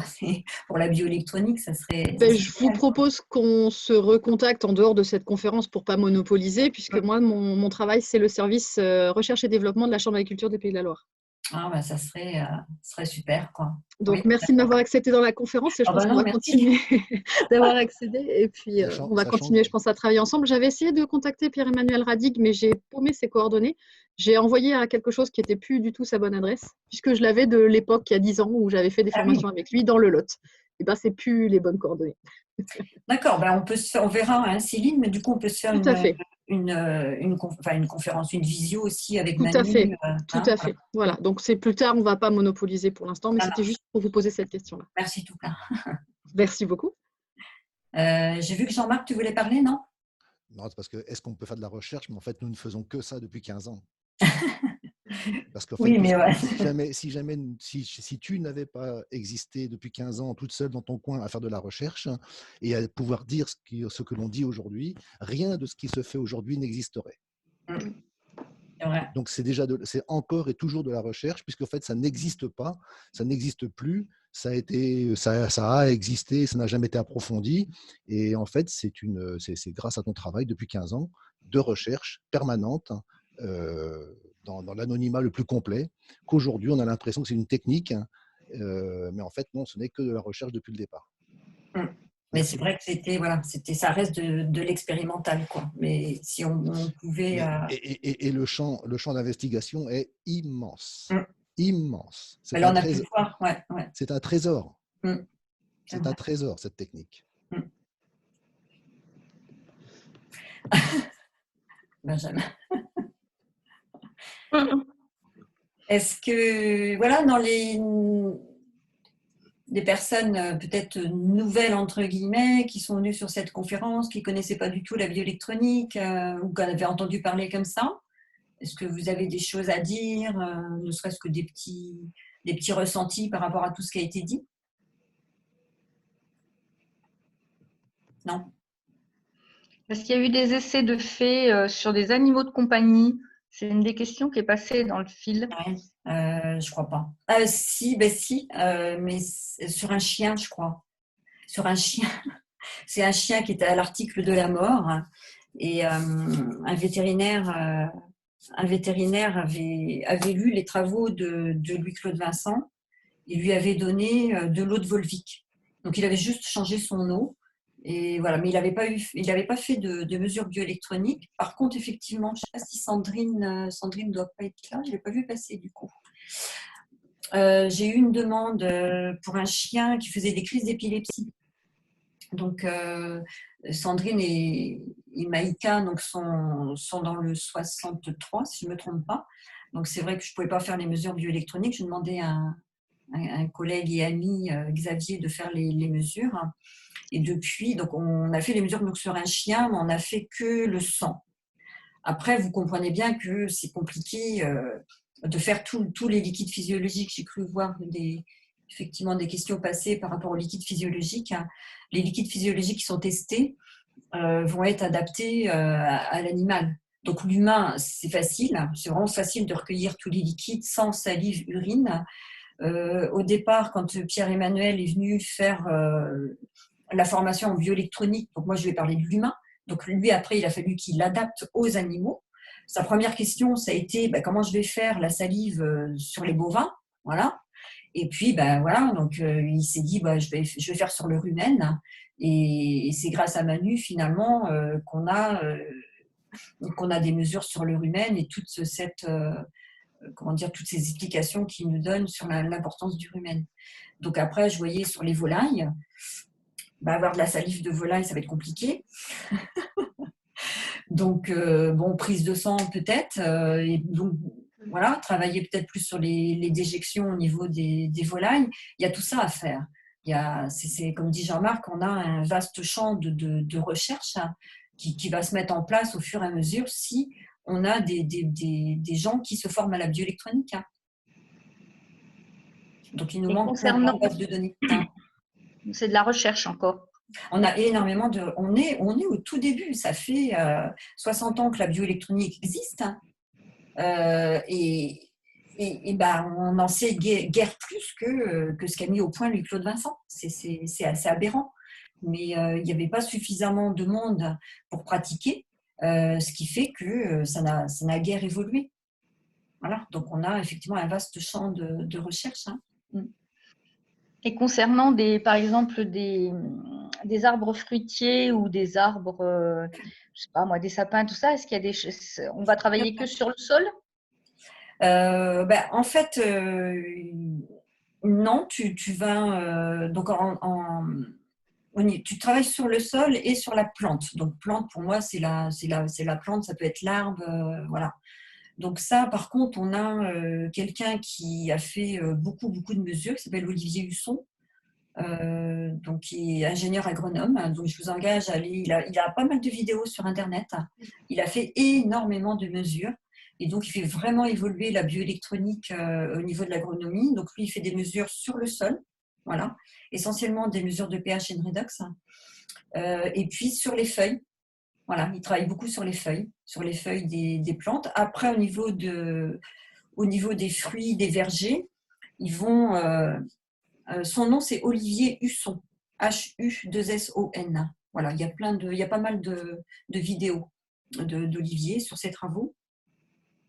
Au niveau des arbres fruitiers, voilà, c'est pareil, ils vont mesurer le sol, bien évidemment. Ils vont mesurer aussi, ils travaillent beaucoup avec le Brix, donc le taux de sucre dans les fruits. C'est comme ça qu'ils vont voir la qualité de... Voilà, mais ils vont travailler aussi sur... ils font des mesures sur les feuilles. Voilà. Après, on peut faire des mesures sur la sève, voilà, il faut du matériel un petit peu différent. Voilà, travailler avec des micro-électrodes, il y a des électrodes qu'on plante, soit dans la feuille, on a des électrodes qu'on plante dans le sol. Donc après, le matériel s'adapte aussi là au fur et à mesure des domaines qui sont testés en bioélectronique. Alors l'eau est mesurée en bioélectronique, bien sûr. On n'en a pas suffisamment parlé là, mais bon, c'est la base en fait de la bioélectronique. Voilà. Aussi bien au niveau du sol, je pense qu'il y a une sacrée différence quand on arrose avec de l'eau du réseau ou avec de l'eau de pluie. Voilà. Au niveau du sol, il ne se passe pas du tout la même chose.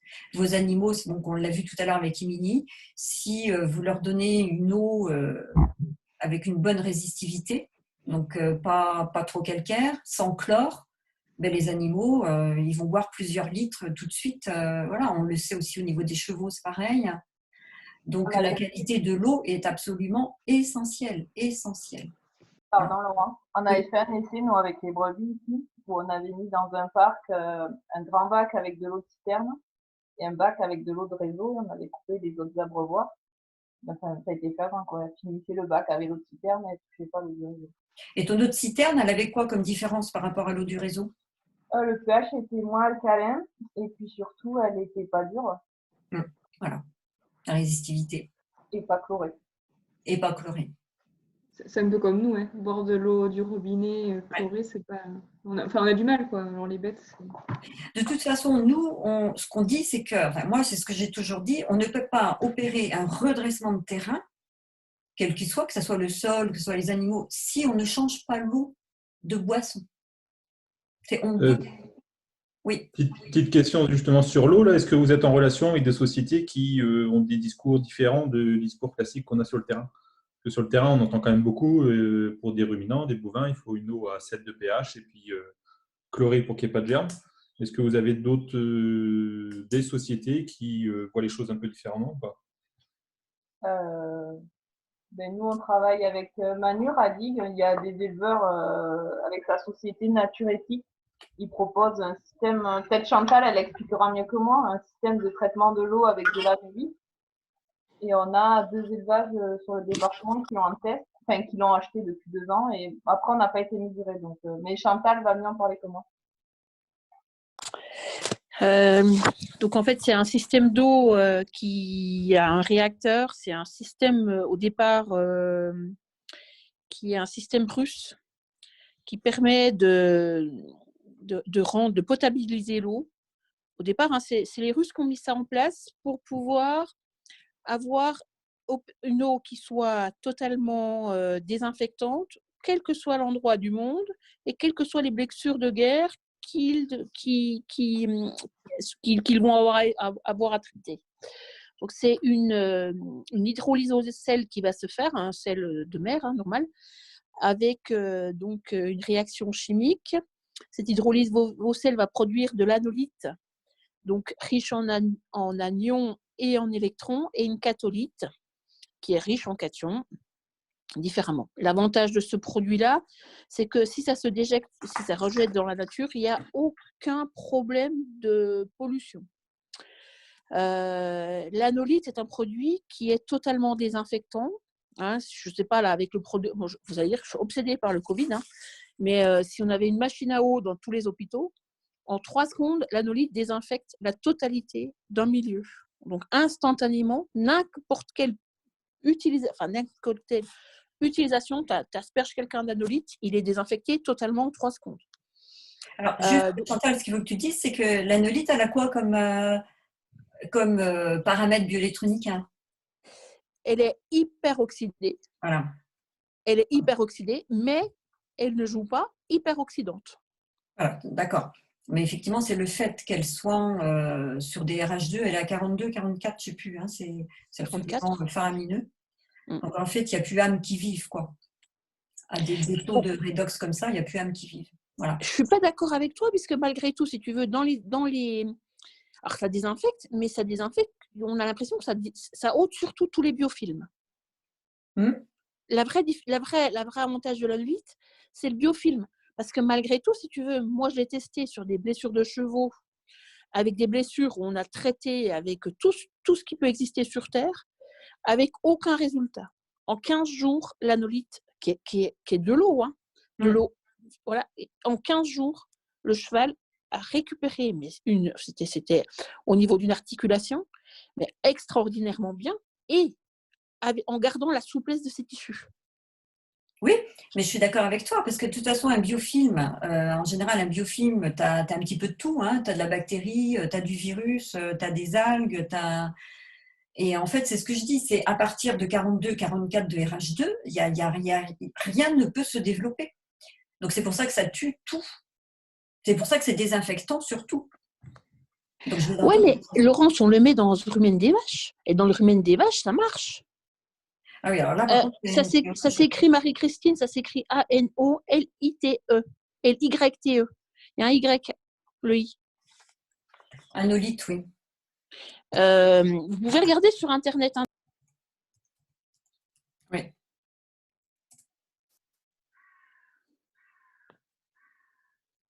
Arrêtez le micro.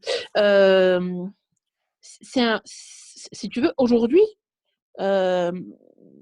il y a des exploitations, tout à l'heure on parlait des arbres, il y a des fermes au Maroc où chaque produit qui est cueilli est trempé dans de l'anolite. Instantanément, tout pathogène qui est, ou pas, hein, qui est sur le fruit va totalement disparaître. Et ces fruits ont une capacité de conservation qui va être exponentielle.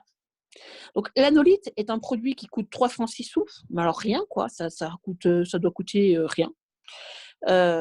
Et ben, le problème, il est là. Alors après, dans les machines à eau, parce qu'on n'a pas fini, il y a introduit de la silice qui va donner une autre mémoire. C'est une silice qui est informée, qui va donner une autre résonance, une autre mémoire.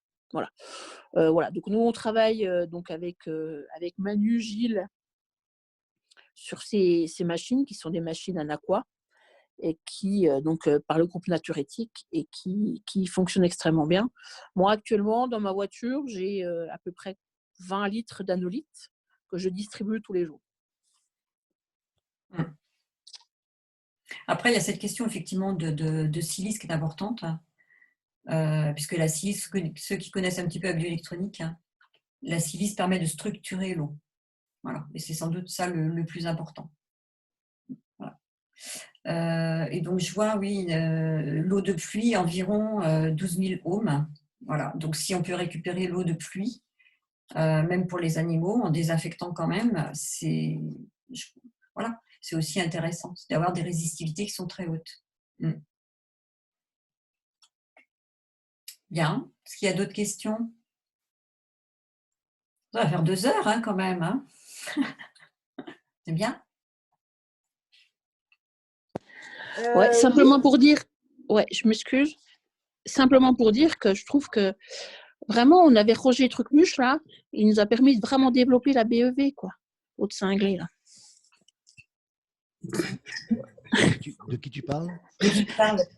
Roger, comment il s'appelait l'autre? Roger. Ah non, mais ça, non, mais c'est. Après, c'est même pas le sujet. Non, c'est vrai que c'est bon, c'est à piétiner. Malheureusement, la bioélectronique a piétiné parce qu'il n'y a pas de praticien. Je crois que c'est vraiment le gros souci. Voilà. On a beaucoup parlé pendant des années de la bioélectronique avec le pH, le RH2, les 4 cadrans, les diagonales, machin chouette. Mais il n'y avait pas de praticien derrière pour vérifier si ça marchait ou pas. Et c'est vrai que moi, je me suis mise à faire de la bioélectronique il y a 17 ans maintenant. J'ai fait comme tout le monde, j'ai appris. J'ai cru ce que j'avais appris, ce qui est normal, parce que sinon, voilà, on ne se fait pas en apprentissage. Et c'est grâce aux mesures que je me suis aperçue que ça ne marchait pas. Que ce qui était enseigné traditionnellement en bioélectronique ne marchait pas à tous les coups. Et c'est comme ça que j'ai engagé effectivement de la recherche. Mais comme dit Jean-Marc, j'ai été longtemps toute seule. Combien de fois on a dit on n'est que deux, quoi. On n'est que deux à faire de la bioélectronique. Hein. Et c'est pour ça que ça a eu du mal à s'expanser. Donc là, c'est pour ça que tout ce qui existe aujourd'hui provient de tes travaux, d'où la BEVR, à savoir BEV rénové, parce qu'en fait tout ce que tu as mis en travaillé, tout ce qu'on a confirmé, validé avec tous les patients, etc. au niveau de la santé humaine, aujourd'hui, grâce à Manu et Chantal et etc., évidemment, il y a une démultiplication prodigieuse et joyeuse de tout ça. Mais en même temps, si tu n'avais pas tenu ça pendant 15 ou 20 ans toute seule dans ton coin, ça n'existerait pas aujourd'hui. Il faut pas, moi, je tiens à le souligner quand même. Oui, mais oui, parce que j'étais passionnée en fait. Je crois que dans l'anonymat et l'indifférence totale. Ah ben oui, mais donc ça va changer. On n'en est pas encore dans la révolution bioélectronique, mais l'outil est prodigieux. Et c'est pour ça qu'on est convaincu depuis 20 ans. Voilà, c'est pour ça qu'on est convaincu. Moi, je veux bien poser une question. Oui, Nathalie. Je ne sais pas si on m'entend. Ouais, oui, ok. Bon, j'aurais plein de trucs à dire, hein, mais je vais déjà poser ma question. Est-ce que vous vous êtes amusé à tester en BEV la solution de micro-organismes qui s'appelle des EM? Quelqu'un a mis son nez dedans? Non, ok. Je ne sais pas si on a des mesures de ça. Ok. Je sais que Parce que quand on parle de désinfecter, alors les chevaux, forcément, moi, ça me parle beaucoup. L'herbe, ça me parle beaucoup. La nature entière, en fait. Et moi, je pars du principe je regarde la nature, je fais pareil. Et quand on désinfecte quelque chose, alors pour avoir eu des chevaux je viens du monde des courses, hein, j'ai bossé dans pas mal de pays différents, enfin, j'ai pas fait que ça, mais bref, en gros. J'ai vu des blessures absolument atroces, des brancards dans le poitrail, enfin, j'ai vu des trucs énormes. Le fait est que quand on désinfecte, à mon sens, hein, je ne dis pas que j'ai raison, on tue tout le monde. Or, dans la nature, c'est le principe de dominance qui prévaut.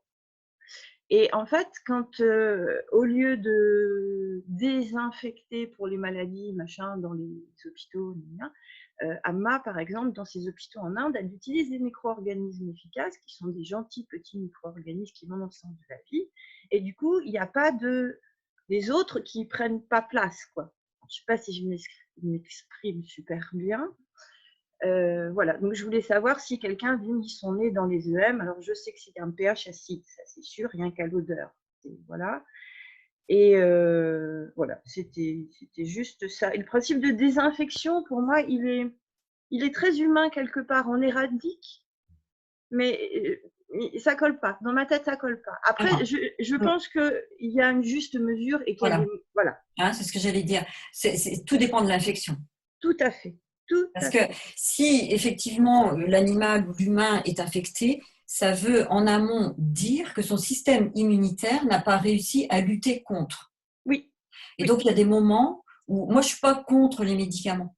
Voilà, quand j'ai mal à la gorge, je suis désolée, mais je prends des remèdes, pas forcément que naturels, pour éliminer le mal de gorge. Parce que ça veut dire que mon système immunitaire n'a pas été suffisant pour éliminer le virus ou la bactérie. Donc on peut de façon aiguë traiter avec des remèdes qui sont hyper efficaces. Mais ce qu'il faut comprendre, c'est que ça veut dire que le terrain n'est pas bon parce qu'il n'a pas su lutter contre. Et là, je te rejoins à 200%. Hein, voilà. Oui. C'est pour ça que la bioélectronique de Vincent, ça fait quelques années, j'avais mis le nez dedans. D'ailleurs, j'avais fait une analyse avec toi, mais tu t'en souviens pas, mais c'est pas grave. Ça n'a aucune importance. C'est à peu près une dizaine d'années. Et j'ai trouvé ça très cohérent parce qu'on part justement du global. Et moi, j'ai rencontré la permaculture aussi, qui n'est pas que cultiver son jardin entre nous, mais et qui part justement du global. Et le global, vraiment, ça me parle. Donc, je suis super heureuse que tu organises ce genre de choses sur le net, parce que pour moi, c'est un outil. La BEV est vraiment un outil super important à mes yeux. Voilà. Je parle toujours que pour moi, hein, mais oui, c'est travailler sur le terrain. Et cette histoire de terrain, cette notion de terrain, il y a très, très, très peu de monde qui comprend ce que ça veut dire, vraiment. Ah, moi, je ne comprends pas l'inverse, en fait. Ben oui. Non, mais le problème, la question du terrain, c'est parce que ça, le gros avantage de la BEV et de Louis-Claude Vincent, c'est d'avoir donné des paramètres de mesure d'un terrain. Parce que le terrain, c'est quoi? On peut dire tout et n'importe quoi, alors que quand on parle de la maladie, on ne sait pas forcément ce que c'est, mais en tout cas, on la nomme et on la cible et on l'identifie.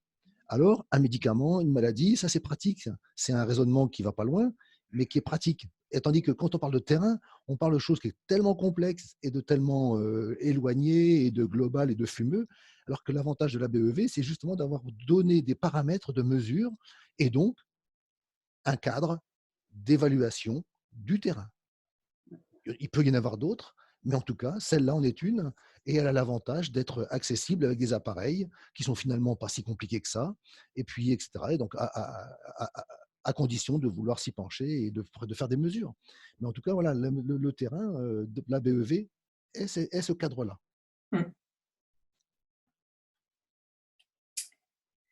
Ok. Bon, ça va faire 2 heures, je pense qu'on va s'arrêter. En tout cas, merci vraiment beaucoup à Émilie et Charlotte qui ont accepté de faire cette conférence, de témoigner, à Bruno aussi.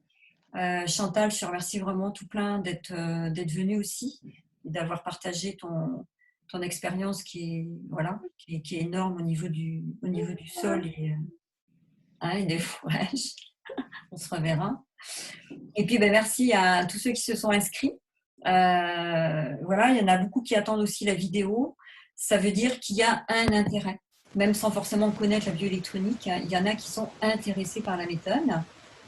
Donc, je vous engage effectivement Donc, j'ai envoyé le lien à tout le monde. Et puis, le lien de la vidéo, quand elle sera en ligne, je vous engage à la distribuer, à distribuer ce lien un petit peu à tous vos contacts pour qu'ils prennent connaissance. C'est pas pour ça qu'ils adhéreront, mais au moins qu'ils sachent que ça existe. Hein. Donc, je vais terminer comme ça, quand même, pour ceux qui ne savent pas que, effectivement, je suis formatrice, que je forme à la bioélectronique. Hein.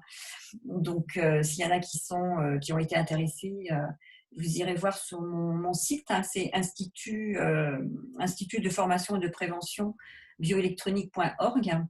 Donc, vous verrez un petit peu ce que je propose. Voilà. En tout cas, merci. Tout plein. Jean-Marc me dit, c'est la BEVR surtout. Oui. Tu as fait évoluer. Voilà, donc la BEVR, donc il y a bioélectronique et bioélectronique rénovée maintenant. Pourquoi rénover? Parce qu'effectivement, c'est en fait en réfléchissant, on a vu qu'on avait plus intérêt à travailler sur la dynamique des chiffres, des corrélations. Émilie en a parlé un petit peu tout à l'heure, des corrélations qu'on avait entre le sang, les urines, entre les pH et les RH2. On avait beaucoup plus d'informations qu'en prenant paramètre par paramètre, comme on a fait aujourd'hui par souci de simplicité, parce que c'était pas un enseignement de bioélectronique, on voulait juste vous montrer ce qu'on pouvait tirer de cet outil. Mais bioélectronique rénovée, pourquoi? Parce qu'on s'intéresse beaucoup plus à la dynamique du bilan qu'aux chiffres en eux-mêmes. J'ai envie de vous dire, qu'on soit à 7,59 ou à 7,63 ou à 7 je ne sais pas quoi, si on est en alcalose, on aura la même interprétation. Par contre, si on est en alcalose et avec un RH2 complètement effondré, ce ne sera pas la même interprétation que si on est en alcalose avec un RH2 complètement élevé. Voilà. Et donc, c'est toute la différence entre la bioélectronique classique et la bioélectronique rénovée, effectivement, que j'ai mis au point. C'est vraiment faire des corrélations entre tous les paramètres pour avoir beaucoup plus d'informations. Donc, voilà par rapport à BEVR. Très bien. Je remercie tout le monde. Dès que la vidéo est en ligne, je vous envoie le lien. Et puis, rendez-vous sur une prochaine conférence. Je ne connais pas le thème, mais si vous avez, vous de votre côté, des souhaits, qu'on parle de quelque chose de précis par rapport à la bioélectronique, vous m'envoyez un mail et puis je me ferai un plaisir de discuter avec vous. Très bien. Merci tout le monde. Au revoir. Bravo, merci. Merci.